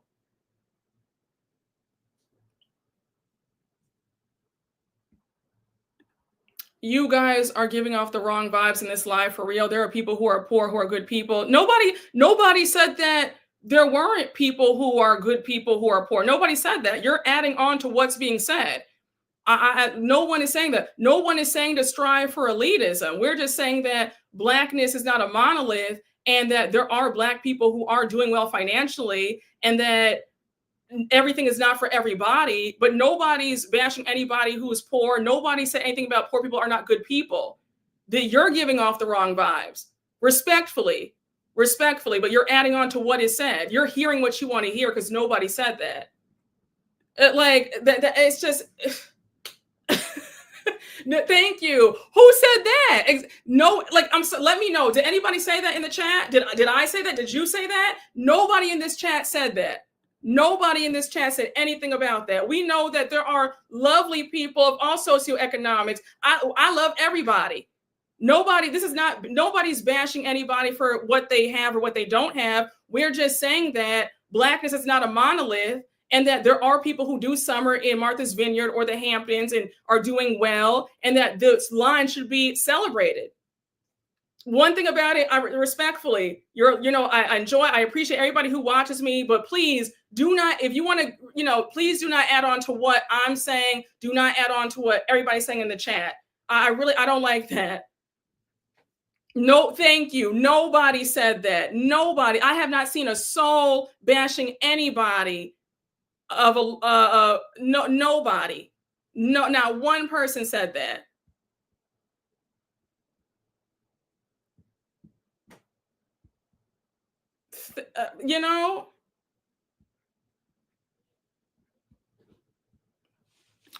Brooke, thank you for discussing this topic, because too many of us have to defend how we grew up. We can respectfully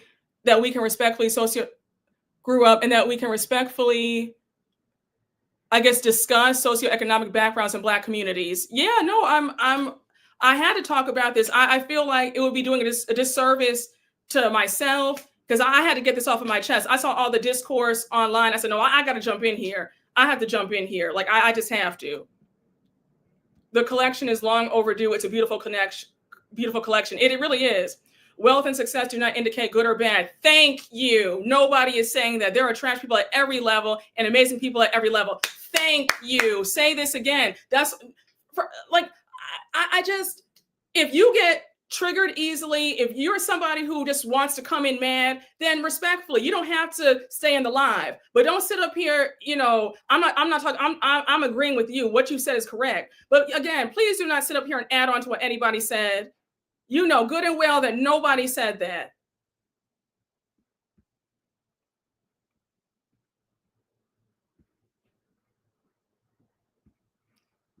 Child.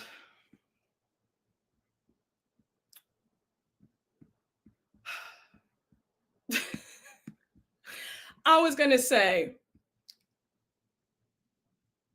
I saw a few people say that they wanted me to do a call-in and talk about the Ralph Lauren collab. You have some thoughts. Do you want me to drop the link and you could call in? I'll take a few calls, just a few.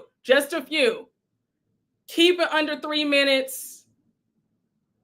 Let me know. Do you want me to drop the link and a few of y'all call in about this? Let me know. Yes, no, don't all jump at once. Yes, I saw a few of y'all saying that you wanted to hop on here. You have some things to say, so let me know. But again, before I drop this link, keep it at 3 minutes. Please be respectful. Please don't add on or take away from what I've said. That's it. That's all, okay? All right. I want to hear from the good folks. Okay. Child, y'all got me hot. Oh.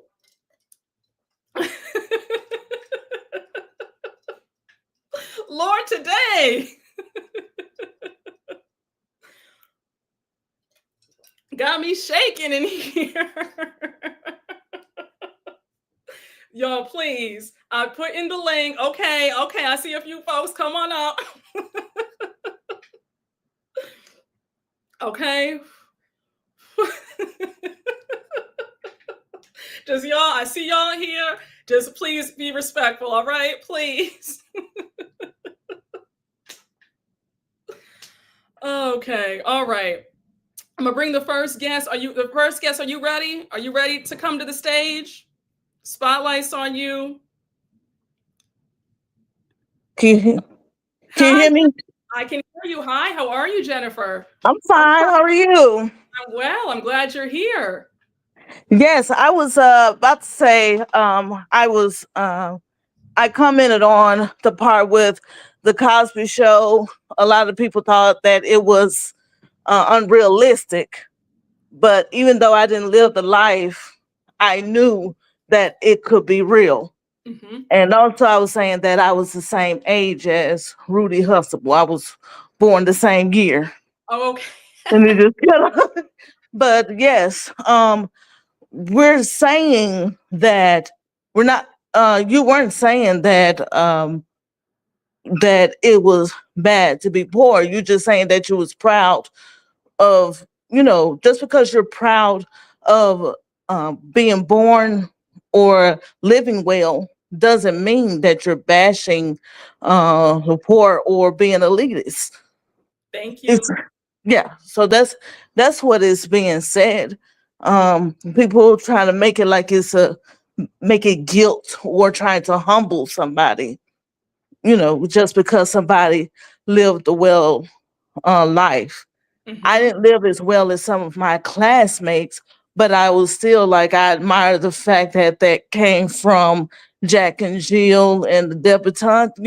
I would ask them, how was it or how it is. And so I was like, okay, I can give that life to my children Mm-hmm. Yeah. and let them know that, hey, don't feel guilty for living well or coming from a good place.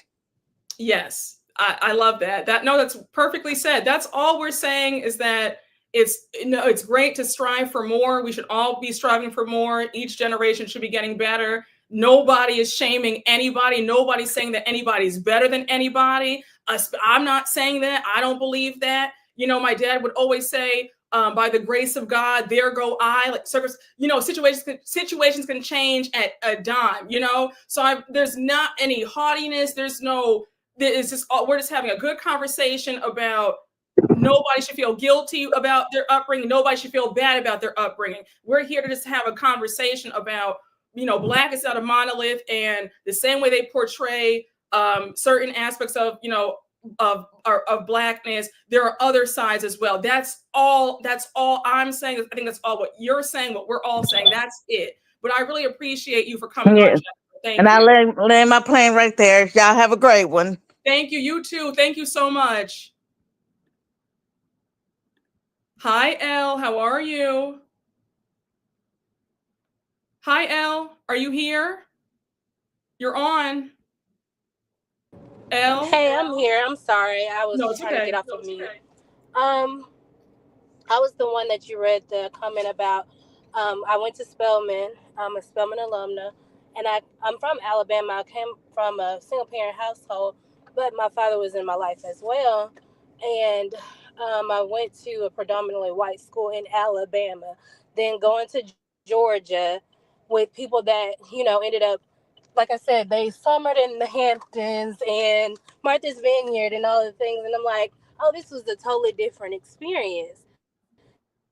So it's crazy from coming from that kind of perspective. And then I talk about this with my fiance all the time. Like, I have people that are, I guess, are more hood or more, Black, if they want to say that, that will talk about like me being that white girl or having white activities.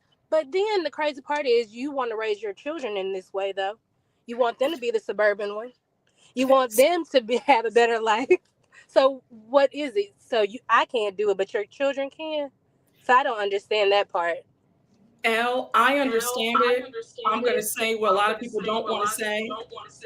I think that a lot of it has to do with there's some jealousy, because for you to be mad at somebody else for having it, but then you want your kids to have that, it doesn't make any sense. It makes no sense whatsoever. But you said it perfectly. I agree with you. Oh yes, and that's why I say it's a you problem because I can't like. I'm sorry that this is the life that I was given. I'm not sorry. Actually, I'm thankful. That's Actually, so don't damn me because of the life that I have, and then your life too, because you live your life. Because there are people that celebrate, and this is another thing. They celebrate being on that system of the government, and they're like passing that down generationally. They say, "Do not get off this government assistance." So what Elle. is that? Elle, you better stop before you get me in trouble, because they're gonna come for me because of what you just said. Elle, I'm see, just saying. Elle, you're gonna get me in trouble. Oh, you see, child. All right, Elle, thank you. Can I just shout out my classmate, James Jeter? He was the designer of that collection. He did one previously too, class of 2014, Spelman and Morehouse alum. Yes. Oh, I love it. I love it. Well, thank you again, Elle. I appreciate you for coming on. Have a good one. You too. You too. Enjoy your Sunday. All right. All right. Hi, Sanderson sisters. How are you? Hey, Brooke. Hey, chat. Can you hear me? Yes, I can hear you perfectly. Okay. I just wanted to come on real quick and just kind of use my own story as an example. So, like, I grew up in New York City, Caribbean American family. We were not wealthy, but I did go to like private school, but I was around like wealthy white kids, if that makes sense, like not so much like black kids. So, honestly, I didn't know about like D9, like HBCUs, like Oak Bluffs. I didn't Jack and Jill. I didn't know about any of that stuff until like maybe I was like later in high school years, like early college years. And I was like, wow, like there's this whole world that like I didn't know about because I grew up in New York City and you know, we couldn't afford all that stuff anyway. And my family's not from here. So I was just seeing a lot of discourse on TikTok about, oh, well, this isn't realistic and it doesn't represent us. And also, it's like, well, it doesn't represent me either because I didn't grow up that way, even though I'm, you know, so it's like everyone's not always going to be represented. And I just don't understand why people feel the need to attack something that's so beautiful that a lot of people are represented by. Not everybody was stealing Ralph Lauren, and trust me, let's talk about this. The black people who were going to places like Martha's Vineyard, Sag Harbor, they were buying Ralph Lauren, not Polo. It's no shade. Yes. Purple Label. Yes. Okay. It's three lines. Polo is, you know, the lower end. Ralph Lauren mid-range, and then Purple Label is the creme de la creme. So exactly. So like, you know, so it's no shade, but I'm just saying. So yeah, anyway, that's all I wanted to say, that like you're not always going to be represented by everything, and like that's okay. But anyway. That's right. Well, thank you. I really appreciate you coming on and giving your 2 cents, which was right on the money. Thank you again. Yes, thank you. Bye.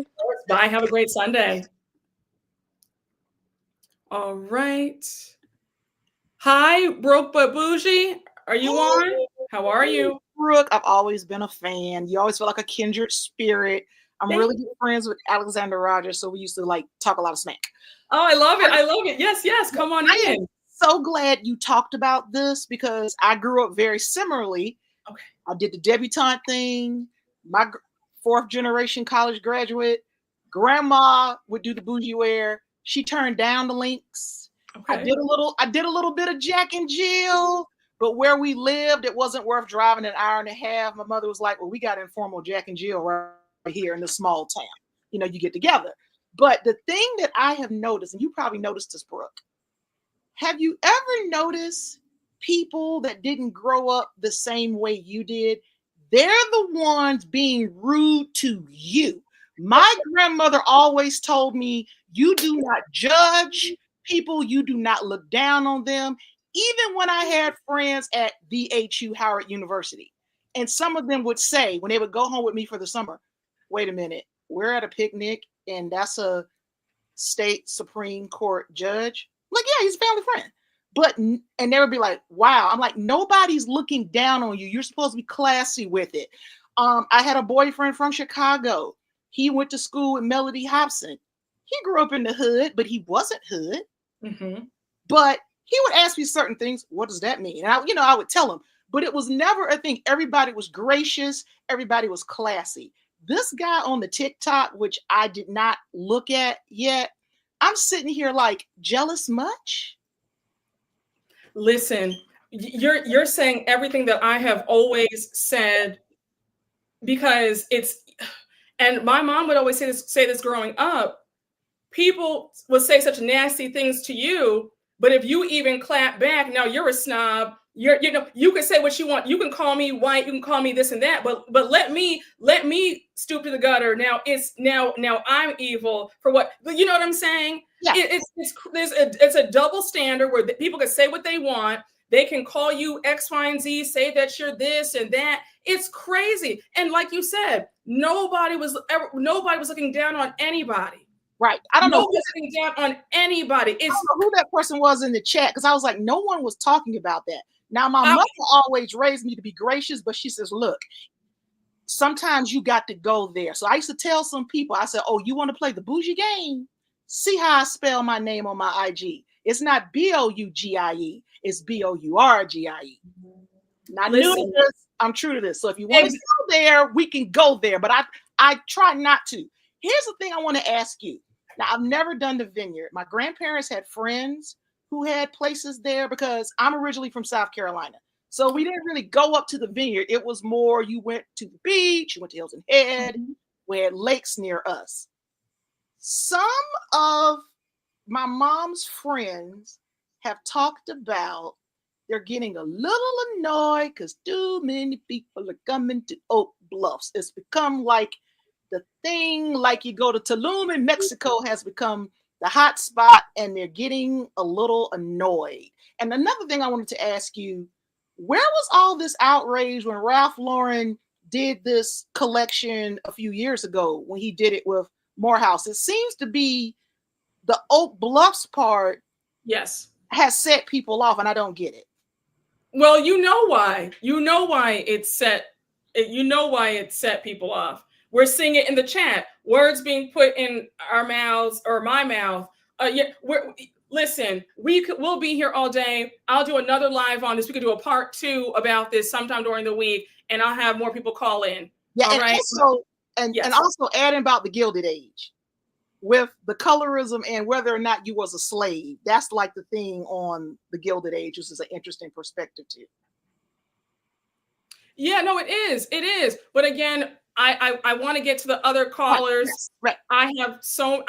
Listen, we could be here all day. I could literally talk to you all day. I know I really appreciate me and you, we see each other. I'm going to reach out to you. Yes, please do. Please shoot me an email, please.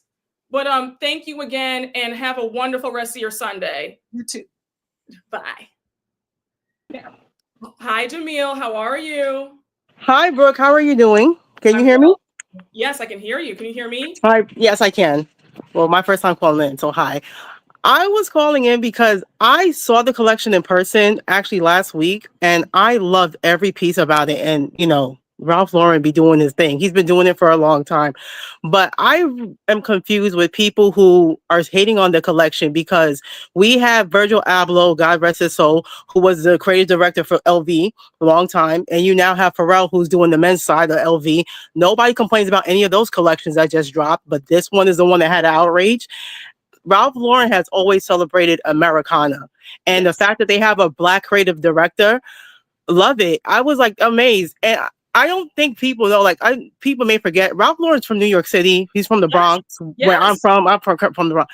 And my mom always told me, somebody like that coming from where you are should inspire you and take you wherever you need to go. My mom is also a Caribbean. My mom is from Jamaica. My mom because my mom worked in environments where she was around wealthy people. So she would take us with us. I would spend summers up in Scarsdale, which I'm pretty sure you know about that, going to a country club up there and stuff like that. So I was around that stuff. And my mom always told me, your mans will take you anywhere. Never heard a complaint about us. Sometimes we see the white kids, doing that stuff, acting up. But yeah, I don't know why they always think Black people are a monolith. We're not. We say that, and then when we get different things outside of what we know, it's a problem. And like the previous caller said, a lot of people don't realize that Ralph Lauren has different labels. You got the high end, you got the low end. Because I grew up wearing plenty of Ralph Lauren and ain't still nothing. Okay. So I just think people need to open their minds. Yes, they do.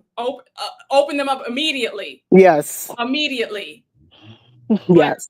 Thank you so much for coming on. I really appreciate you. Listen, I'm on the same page with everybody. So yeah, I know you are. Okay. I know you are. but I'm gonna step down so you can get somebody else on. So thank you. Have a wonderful Sunday. You too. I'll be in the chat. Yes, thank you.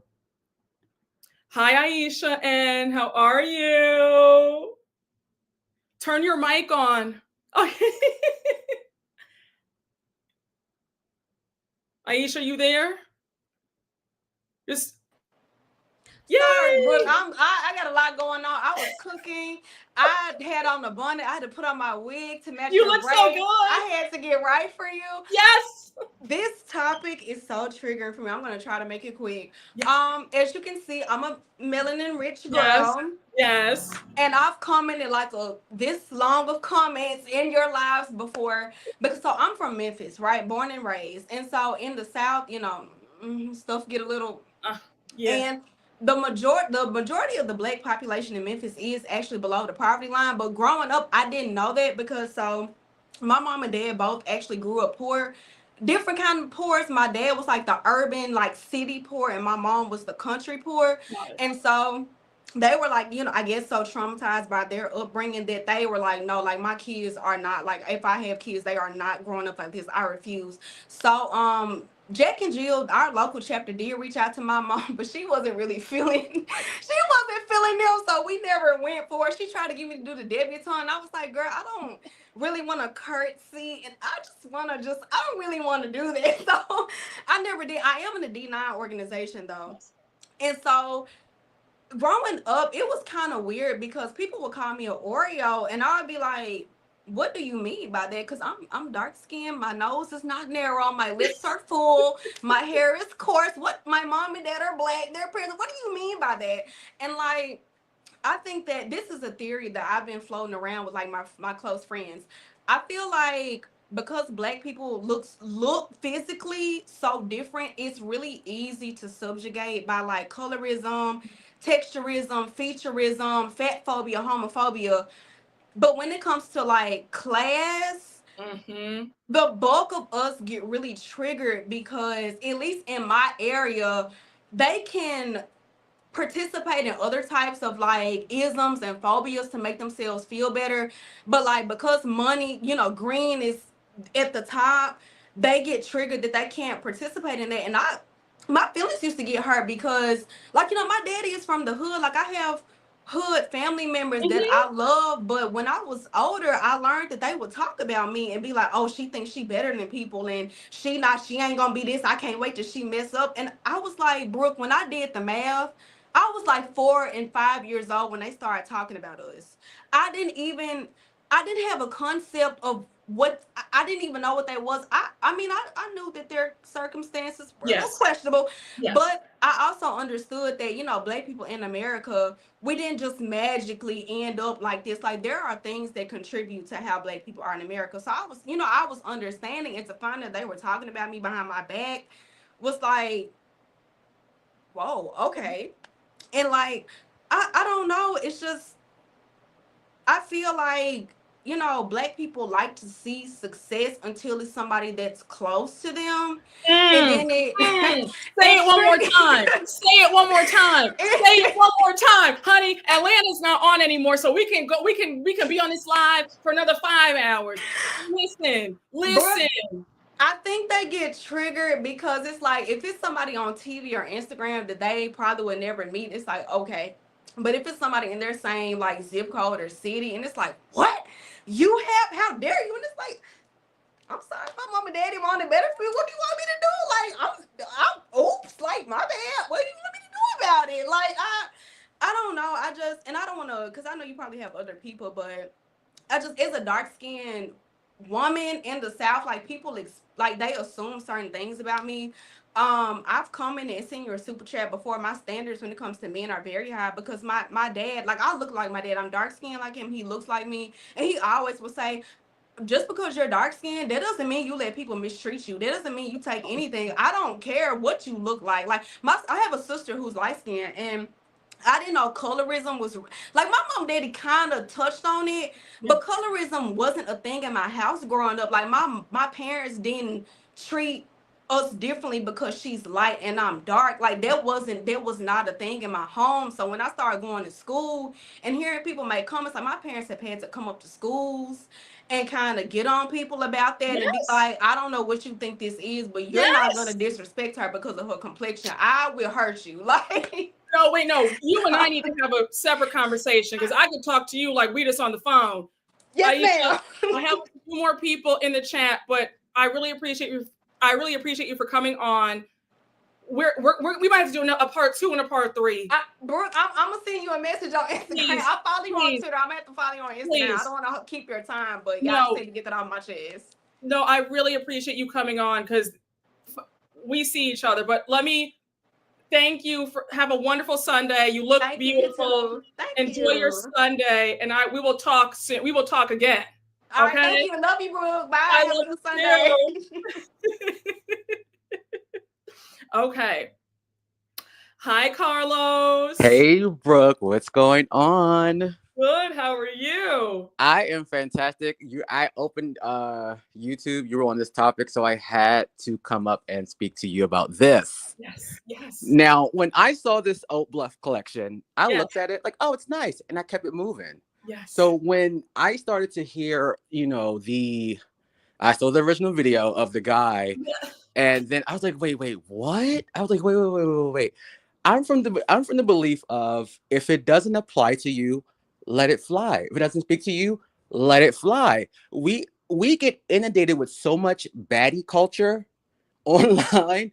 I mute it and keep it moving. Yes. And it's like if something doesn't speak to you, if that's not your life or your environment, it's not your life. There's nothing to be upset about. I think what it is. I say this. I grew up in DC. I said maybe I had blind spots. I'm like, I was really trying to sit and figure out what was the issue. I was like, okay, it's Oak Bluffs. It's an actual history of the place. This isn't some like magical place, like this some magical Black utopia that Ralph Lauren thought about. Like, no, this is an actual place with history. And I had knew about it because I did a cover story on Preston from Martha's Vineyard last year. So I learned about it too. It's so okay. The breadth of Blackness in this country is so vast. It's like, wait, you have an issue? And I said, well, is it the models? Because again, I'm light-skinned. I read ambiguous to certain people, depending on where I'm at. I said, is it the models? I was like, okay, I can see the models. There were no, body shapes were all the same. There were no dark-skinned models. I get it. But I just don't understand people's issue and outrage with this collection. I'm like, if it's to a lot of people, that's normal. Like, I looked at it like, okay, cool. That's nice. That's normal for a lot of people. Yep.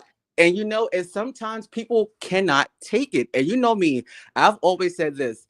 If Candace Dillard looked like Ashley Darby, it would never be an issue. It would never be an issue. It's something about seeing unambiguous monoracial Black people that really like triggers them. When they have wealth and luxury, it really triggers people because it's almost like a undercurrent of like anti-Blackness, anti-darkness. Yes. It's like, well, you think it's like they're putting all this on the people that's experiencing. It's like, well, no, I don't think that. Like, what are you talking about? Like this is normal. So, and I tell people all the time, how I grew up was normal to me. I don't think I tell people all the time, I don't think about cars because I've always I grew up with a certain type of cars, so I don't put my value on things because things I've always had things, and my mom always told me things don't have value. You know what I'm saying? Like it matters the type of person you are and your character. Things are nice to have, but things don't make you. And I think when people see Black people with things, they think that their value system is placed on those things. Like, no, this is normal. Like no one, I have never met a person of means and wealth that look down or talk down on people. I know they exist, but my own experience, like I tell people all the time, like my mom doesn't talk about nobody. She don't worry about what nobody got, what house they got, nothing.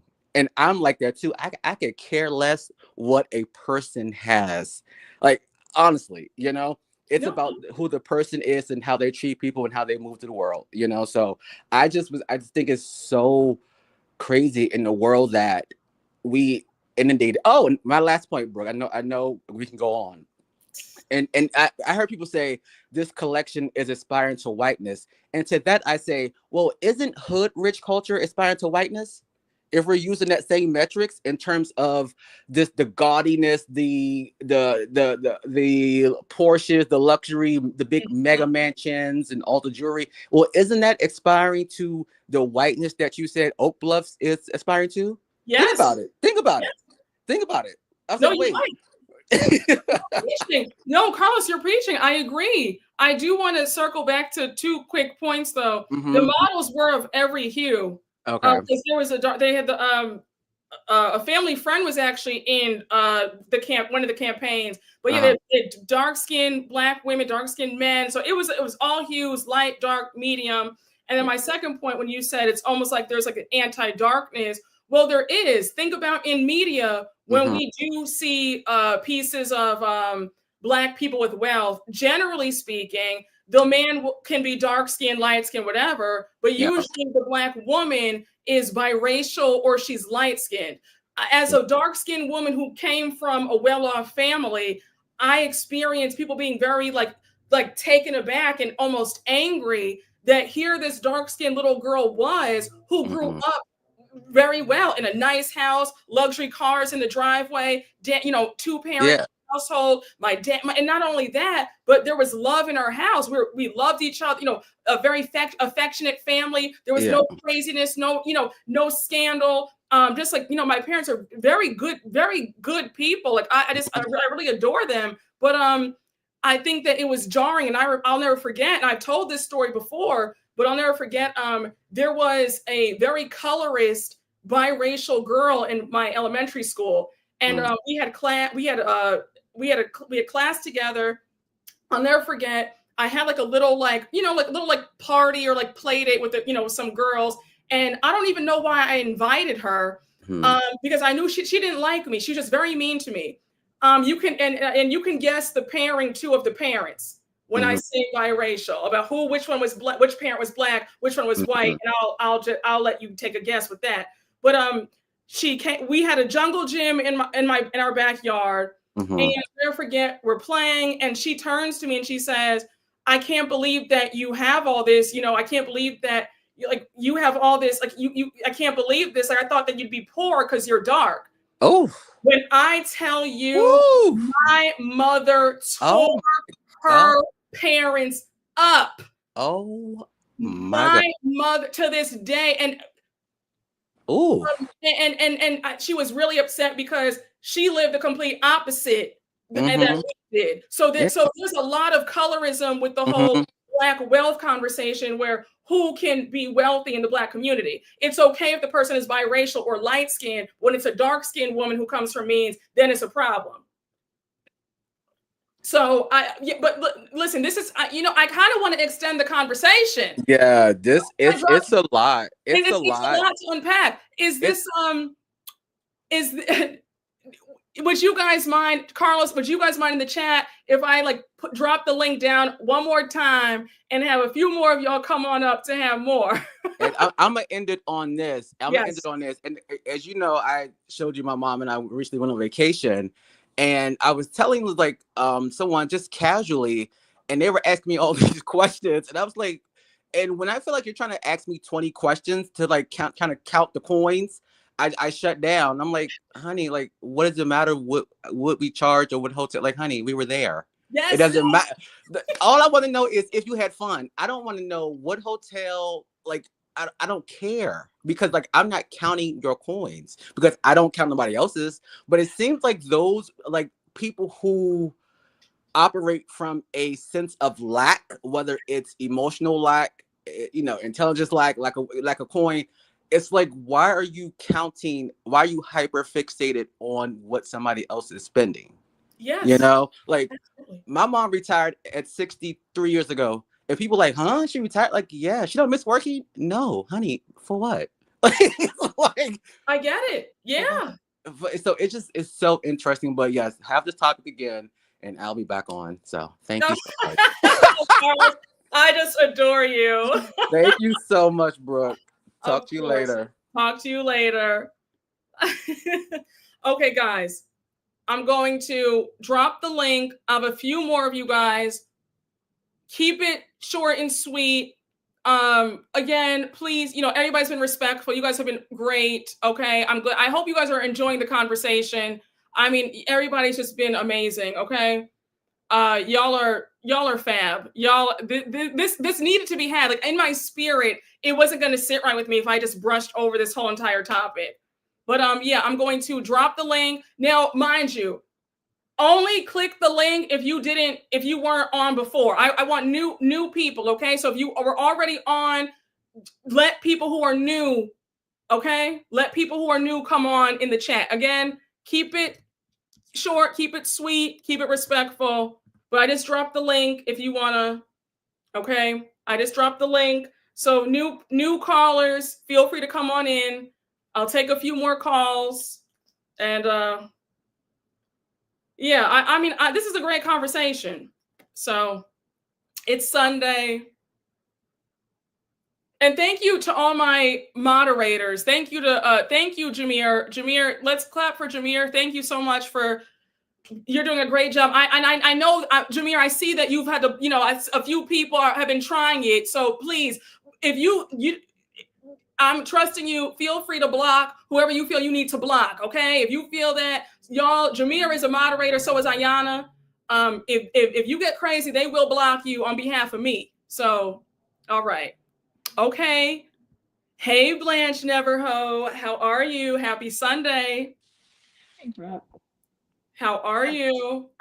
I love this conversation. Oh my gosh. So I'm the one who said that my mom didn't allow us to watch like Good Times. And it Yes. wasn't because they were poor and it wasn't because they lived in the housing projects. It was the whole um, eating oatmeal every day and all these shenanigans. And I didn't really understand it as a child. And I tried to watch it as an adult. And I watched one episode and like a pimp just randomly came by the house. And it was just so much stuff that, yes, we know people grew up in the housing projects. Yes. That's the reality. But that is so exaggerated. That right there is unrealistic. Yes. When people would consider the Cosby Show unrealistic, that's the one that's unrealistic. And I'm in my 40s and I'm a history buff too. But if you speak to older Black people, especially in the South, the housing projects just looked like apartments.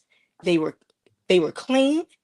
When they had gardens, like it was amazing. And of course, crack came in and dried it all up. But it wasn't associated with a lack of class, a lack of dignity. Most of us in this country, yes, we have some families who have generational wealth, but for the most part, have lived in this country without a lot. But it never stopped us from having class, couth, dignity. Mm-hmm. The maids walked with their heads held high, the Yes. same as the teachers. Yes. And before integration, the teachers and the doctors and the maids and the uh, everyone lived in the same community. The carpenters, because we all had to live together. And I don't like this belief now that Blackness is that uncouth behavior in public, dress any kind of way. Everything is now anti-Black. I'll give you an example. Like, I'm a teacher. Say this There, again, please. Say this again. there Say was it. a print. Hey, I've been teaching over 20 years. There was a principal in Houston, and she had this new policy that typed it up, put it on the wall, in the office, and it was like about not wearing bonnets, not wearing pajamas, not cursing, all of these things, because school is a place of business. And I remember it went viral because people were saying that it was anti-Black. How is wearing a Black women have been covering their hair since the beginning of time. We have used scarves, head wraps, all these beautiful ways that we have covered our hair. And now, within the past decade, suddenly Black women cannot cover their hair when they go outside without a bonnet. It's just things like this that are now associated as Black culture that I have a problem with. Black Yes. culture is no matter what you have, you will act right in public. Say that. You will have manners. Say that. You will say yes, ma'am, no, ma'am. It didn't matter what you had. You will respect adults. And yes, people try to say it's like respectability politics, but a lot of it is not. It is just straight, this is how we are. It's And called having pride. It's called having pride. exactly. Why do you want to look bad when you leave your house? Why don't Yes. I don't understand. It was never, you could bump into anybody. You could bump into the, I just don't get it. There should be pride within oneself. And I think that's Yes. the larger conversation that needs to be had about how, this collection showcased pride. We look good. I Mhm. mean, and just like you said before, back in the day, our great grandparents, our grandparents, they didn't have much, but they still look good. When you see the Yeah. old pictures of our ancestors, they look good. Our great grandmothers, I was looking at a picture of my great grandmother the other day. An aunt had texted it to everybody in the group chat. And you see my great grandma didn't have much, but she still had, her hair was perfectly done, nice dress on. It doesn't make it, and that's the crux of this conversation. It's not about having money or not having money. It's about the pride that we had as a people. Yes. That's what it's about. Well, Yes. you should want to look good no matter. And my grandma would always say, no matter how much money you have in the bank, always look like you have gold mines in your backyard. You always Yes. step out looking good. Yes. And it's, again, we didn't have a lot for a long period of time. And there's still a lot of Black people below that poverty line that never stopped us from Yeah. having dignity. That was Yes. one thing that they could not take from us. Even when they bombed our prosperous Black communities, built highways in the middle of them, railroads in the middle of them. And so now this regression to this is what it means to be Black, I have a problem with that. I do too. But child, girl, we'll have to talk about this more in depth another day. But Yes. but it's just sad that it's looked at as you're trying to be white, or it's Yes. internalized self-hate. You're trying to, Yes. to be a white person because you have pride. It's just, listen, all you can do is just keep doing you and step out and represent yourself and look the best and leave. That everybody can't go. Like the elders always said, Yes. everybody can't go. If people don't, everybody can't go. Listen, we'll be here all day, but I really appreciate you coming on, Blanche. Thank you. Thank you very much for this discussion too. Oh, of Goodbye. course. Of course. Thank you. Have a wonderful Sunday. You as well. Bye. Hi, only one Adrian. Hey, boo. Now, girl, you and I got to talk, okay? I know. Now, girl, because I had a whole lot going on this summer that I was trying to invite you to. I told you, because my husband got into 100 Black Men. Yes. I went to the gala. I told you, Brooke, it wasn't nothing but millionaires in there. And it was a... Well, you have my phone number, Adrian. I don't remember. Girl. Girl, I've been zipping and zooing it. I said, I can't wait for Adrian. I can't wait on Adrian. Listen, I saw you was doing your thing. Listen, but I'm going to the Vineyard on Sunday. And we always stay in Vineyard Haven. And so I remember I had told you when y'all was talking to Kemp about the Martha's Vineyard, the show. Yes. So me, my husband, and Nick, we all used to work at JP Morgan together. So we've known Nick for like 15 years. We've known him forever. We all started in finance together. And I'll be honest with you, it's just, when this came out, I went to Clark Atlanta undergrad. I was more annoyed that they didn't include Clark, but that's a thing for Spelman and Morehouse and Clark. That's kind of an internal thing we got going on in Atlanta. But we go to the Vineyard. We've been going now for, I think this is our 8th year. Nice. We take our children. We love it. All our friends go. My sorors, my husband and Alpha, like, this is normal for us. Yes. This is normal for the kids. Yes. And like I said, so we have a very unique experience. What I found in New York City, specifically with this set, they don't like new money. New York City has an old guard, where in Atlanta, you can be new money.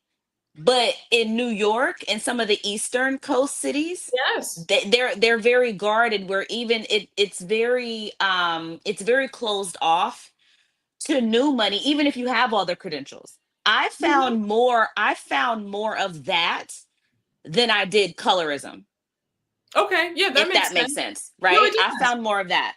Yeah. But yeah, I mean, we go up there, like I said, we always get our house in Vineyard Haven. We go to all of the things, like the film fest is going on now. Yep. Legacy Week, HBCU was last week. Then the book fest, that's new. They just added the book fest. You got all the comedy shows, Yes. the jazz fest, like a little grand illumination, the Mad Martha's, the ice cream, backdoor donut. My children have memories. Some sits at Menemsha. My boys know about the lobster rolls. Like that's Yes. a memory for them now. And so it's just very disheartening when I see Black people pretend like somehow this is new, somehow these people are trying to be white, somehow this is not what Blackness is. This couldn't possibly be what Blackness is. And I'm like, are you serious? This is what my entire network is.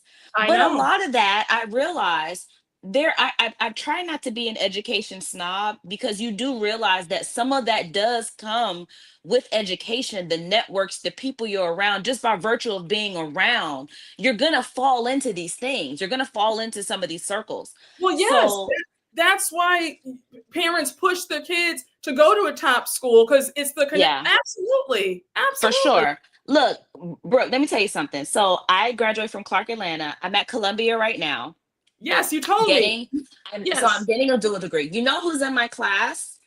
Who? Do you know Tito's Vodka? Yes, the founder. Yeah, no, his daughter. His daughter's Oh, in my class. You know exactly. who else is in my class? Cotton candy grapes, the really, really sweet grapes you get at like Whole Foods, the Yes. really big. Okay, their son is in my class.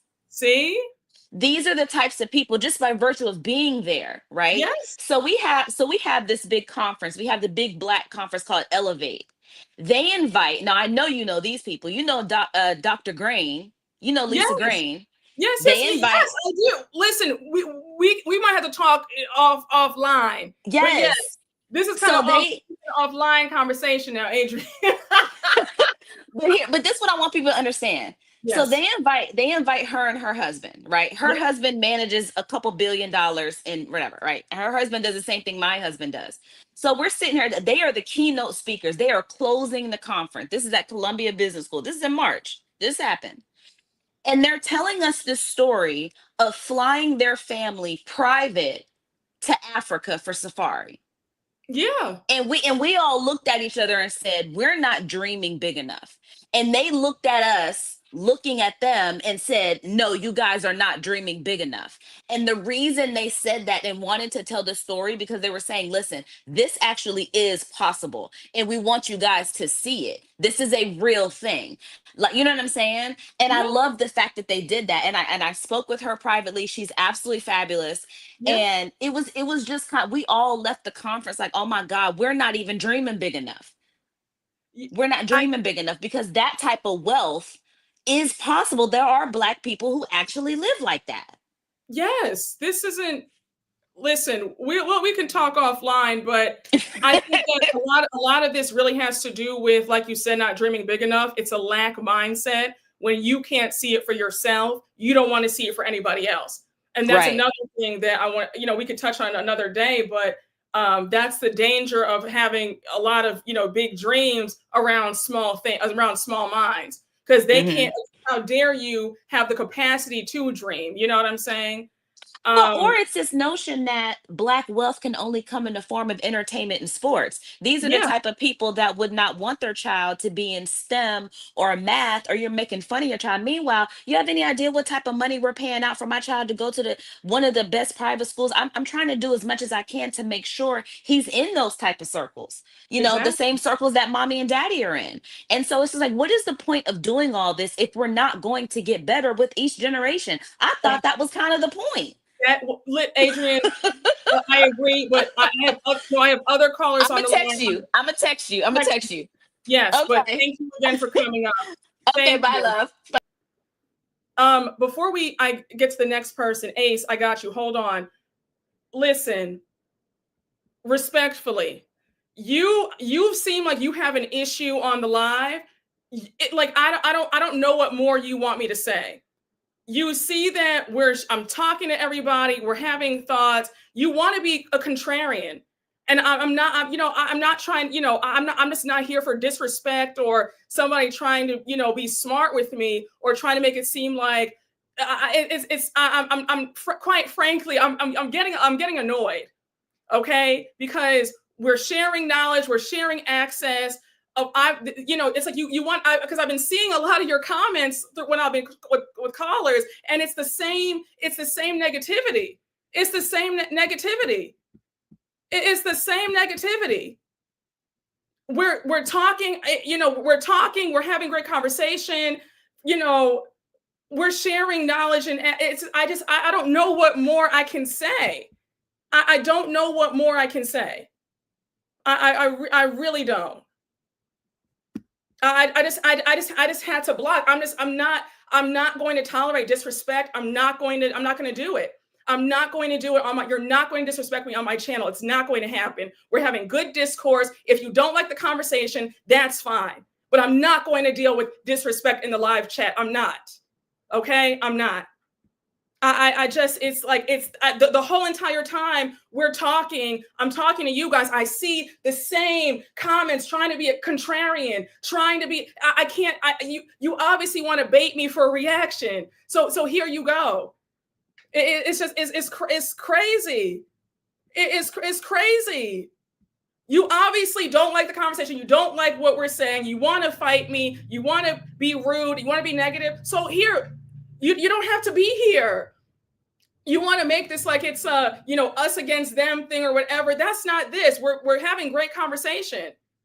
If you want to come up on the live, feel free.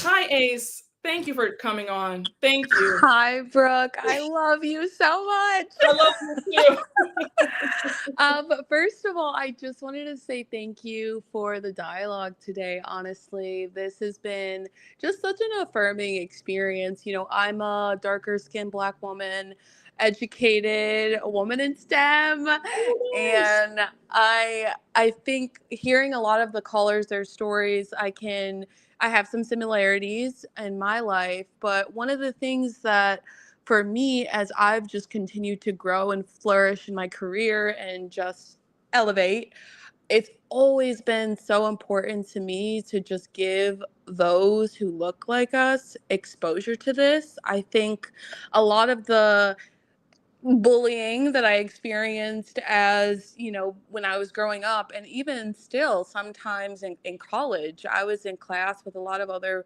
Black people studying engineering, and I was told I never really felt a part of the culture. They always made me feel other just because of the way I talk and just my experiences being different growing up.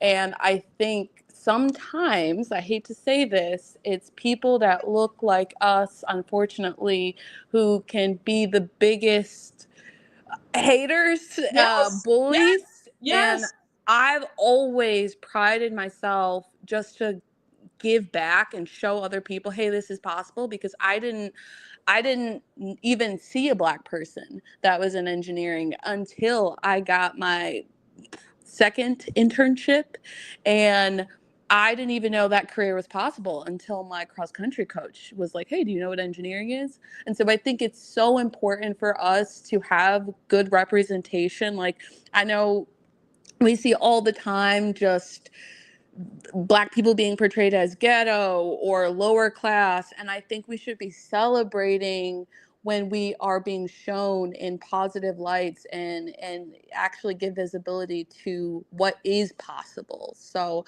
I hope that I see more things like this, what was shown in the campaign, versus what I see a lot of times on TV and the twerking and all that stuff. Like, I want to see us elevating personally. But I just want to say thank you, and I really appreciate it. And this live has made me feel less alone, knowing that other people have gone through things similar. So, love you. Oh, I love you too, Ace. Thank you so much. Thank you for calling in. Have a wonderful Sunday. You too. Bye. Hi, Jamie or Jamie. Did I get your name right? Let me know. Hi, Brooke Ashley. It's Jamie. Hi, Jamie. I want to be a beacon of light, peace and blessings to you, because I catch you on Kempire as well. And I just want to say thank you. I love you so much. Thank you. And just your platform. Thank you. Yes, and kudos to you, honey, for being beautiful and being a melanated sister who is You. serving us. I will be here for all of your experiences. And I typically catch your replays when you're talking about housewives. But I just want to say, I mean, this conversation is obviously really important to all of us as a Black diaspora. And I say that because from the Black American experience to whether you're African or you're Afro-Latino or you're Caribbean or mixed-ish, I think this all affects us in different ways. Yes. So just thank you for having the conversation. And I look forward to like your reviews, more reviews on, and specifically on the Housewives, since two of the franchises are majority Black, which is Potomac and Atlanta. And I think everything you say, I'm always like, you are in my head when I replay your videos. I'm like, yes, Brooke, tell them. And just a quick, because I'm timing myself. Yes. I am a Caribbean island girl, Jamaican, from Kingston, Jamaica, but I was raised in Atlanta, Georgia. And you can't tell me that I'm forever, I love Atlanta. And I'm a Southern island girl, Yes. a mango peach. I'm a mango peach. That's what my husband calls me. And my husband is American from, Michigan. So I was actually cooking Sunday dinner, a blend of food, as you can imagine, in my household, because that's what it is. But we always have these discussions, his family and mine, because they're American and I'm from the islands. But the whole topic of what you were talking about earlier, as far as class within the community, our Black community, it runs all the way through the Caribbean into South America, over to Africa, over to the motherland. And everybody who knows, I don't care where you come from. If you're from the other side of the tracks, if you come from money, I am always, maybe it's the Jamaican in me, I love people. Yes. Right. And Yes. I manners is so important. Yes. Love and honor and respect and it is a part, to me, what I've grown up knowing, the upper echelon manners is part of that. Remember the Diane Carols, how she played Whitley's mother, and her and Patti LaBelle was Dwayne's mom in A Different World. I used to love watching that show and seeing that, like, wow, people can come from different backgrounds, but you find love in it all. And it's never to put anyone down, like you guys have said earlier. That's not the goal. No. When you make it or when you accomplish stuff, right? No. I saw a post from Elaine Welteroth. I think that's her name. Yes. From Project Run. You know who I'm talking. Yeah, from Teen Vogue, the editor. Yes. And she made a post not too long ago about asking just, her followers, Black people of whatever background you are, what has been your experience traveling and experiencing microaggressions. And she said when she and her husband and family went to Italy, the most of it came from other Americans. And unfortunately, for a lot of callers who called in, I have my own experiences, which I won't get into because we don't have all day. But I always try to uplift my Black people, Black and brown as well. I'm mixed-ish, right? I have a biracial mother who is Black and East Indian, and it's just a whole bunch of everything. A lot of us have that in our families. So I think it's important to have these conversations because they do tie into your classism, hairism, colorism, texturism. And that's why I really appreciate you doing this. And you're probably going to have to do a few more lives because it runs deep in our Black diaspora, whether you're from New York or whether you're from Brazil. Yes. So I really just appreciate you. I bring up Elaine's quickly because when she made that post, my experience was out when I was getting married, and that was an experience I'll never forget. We got married in Hawaii, and my mother and my aunt were in a store, Mm-hmm. and a white gentleman who was also visiting Hawaii assumed that the reason we were having our wedding out there and not in Waikiki, this was in Kauai. It was Okay. expensive, Yes, okay? of course. Of course. But this gentleman assumed that maybe my husband played ball, Mm-hmm. okay? Or he was an entertainer. And it's just, I bring that up only to say and encourage my Black people, don't ever, never budge, right? You always stand your ground and don't ever let people disrespect you. Agreed. Even if he was an entertainer or an athlete, it doesn't matter where the money is coming from. It's no one's business, Exactly. right? We Exactly. are trying to live our Black lives. We're not bothering people. When we travel, when we see each other, we ale each other up. And I know Black people to show love. So why is it that we would find a problem within our community with Oak Bluffs collection? We need to just do a better job of uplifting each other because we experience it too much hate from other races. I agree, Jamie. Jamie, It's I just too agree. much. No, it Yeah. is too much. No, we could be here all day, Jamie. Like, Yes, but thank you so much for this. I love you so much. oh, I love you right back. Thank you.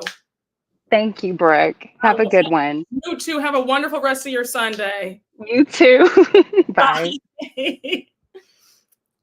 Hi, Key. You're in the chat. Come on in. Hi, Key. Can you hear me? Key, turn your mic on. Oh. Hello? Can you hear me now? Yes, now I can. How are you? Okay, good. I'm good, girl. Yeah, I just wanted to come on here for a second. So I really love you. I just wanted to say that first. Thank you. Right But back. yeah, so my Black experience has been basically when it comes to this conversation. So I'm disabled. I'm visually impaired, so I can't fully see, but I can see like for the most part. So growing up, I went to I got sent to a blind school where it was like majority white people. And for the most part, like a lot of them tried to really like play on your head top, like with because like you could clearly hear that I have a cadence, like a black Yes. accent. Yes. Yes. So for Yes. the most part, like growing up in that school where I was like one or two Black people, um, they would like I literally had somebody in like 10th grade try and tell me like they didn't think I was intelligent because of my Black accent. I was like, are you dense? Or are you dumb? Like, are you like how does that equate? um yeah, so like growing up in these experiences, like I didn't grow up with a lot of money, but my mom always made sure to let me know that like strive for intelligence, like the way to grow and the way to make it out is like through you being smart. So I always made sure to like I'm college educated. Like right now, I'm currently in Paris. Like I'm calling you from I'm calling you from a 5-star hotel in Paris. Come So through, like King. like period. Exactly. Like Period. like I took Period. my it's literally like me and my I flew here business class like in a life fast seat. Like I'm doing Absolutely. exactly like doing well in life. And somebody at the airport literally I was talking to somebody in the business class seat and they were like surprised that I was in the seat. I was talking to one of my family members and they were like because I'm married to a white man. And so there was like, well, it must be good to have a white man. I was like, bitch, I paid for him to get here. Listen. He didn't pay for me. Like, wait a second. I would have still been doing this with or without him. Don't get it twisted. Literally, thank you. So it was like this. He don't stop nothing. Like, Exactly. Let him know. so Let him for know. real. So yeah, like these experiences, like I've really been like, I don't know, just breaking down like how much we really try and hold each other in these boxes that we really don't fit to. Like, the Black experience it doesn't have to be suffering. Like suffering doesn't equal black. Um, Thank you. Say exactly. it So again. Say it again. Say it one more time. suffering For the does day. not equal black. Thank you. But yeah, I just wanted to end this with saying that like you are somebody I really want my future daughter to be like. So I really like sharing your background with like your dad and like just how he passed away and how he really sticks with you and how you move today. Like my dad passed away and how he moved and his intelligence and how he was pro-black and how he carried himself and like being a dark-skinned individual, you really got to show the world like you're nothing to really be played with. So yeah, I just want you to know like you are something that I really want my daughter to be like. Oh my God, Key, you're gonna make me cry. You're gonna make me cry. That's so sweet. Thank you so much. Of course. Oh, I just hearts. Have the most amazing time in Paris. Thank you.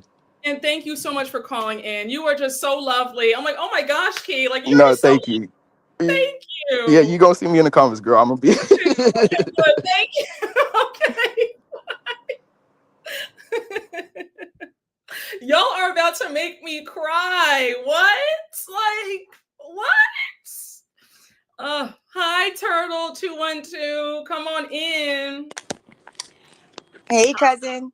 Hi, cousin. How are you? I'm good. Seeing you zipping and doing it. Yes. So I just wanted to keep it cute and short Yes. and say that I love seeing Black people with money. I love, I love seeing Black people enjoy themselves in any means, in any class, right?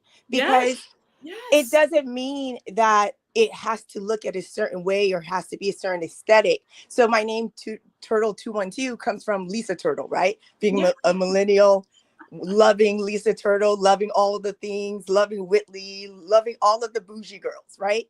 Yes. However, I came from humble beginnings, food scarcity, everything you could imagine, instability, but what you saw was important. Visualizing is important, right?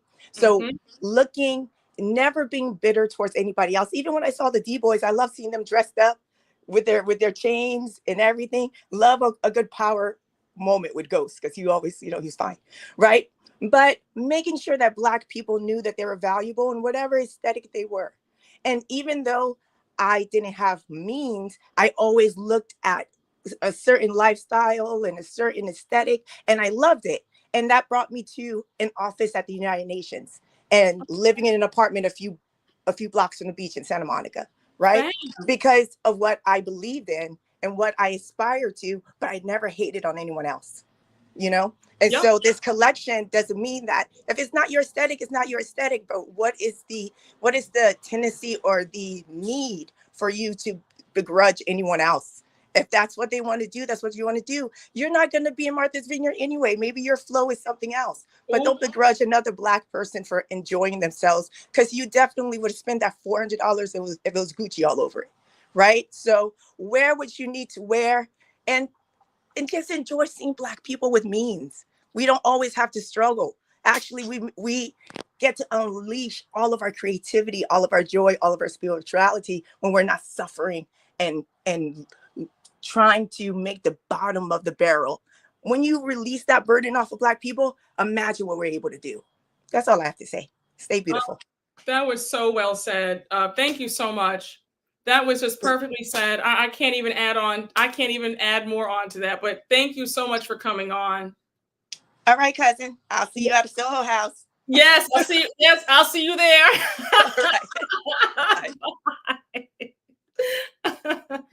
All right. So that was everybody. I hope you all enjoyed. Let me start with saying everybody who called in, y'all killed it. I mean, I had the most amazing time talking to all of you guys. I could talk about this for another 5 hours. I hope you guys got something out of the conversation. I just my head is like swimming because this was so good. Like I didn't think that we were gonna get this deep into it. I thought I would just talk about it for like 20 minutes and then get off, but we really have been on here for almost 3 hours, really getting into the meat and potatoes of something that's really I mean, this was fabulous. I mean, this was really fabulous. Yeah, I mean,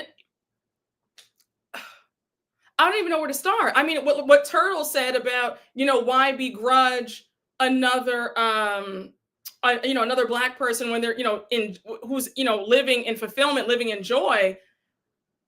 I do want to add one more point to this, if you don't mind.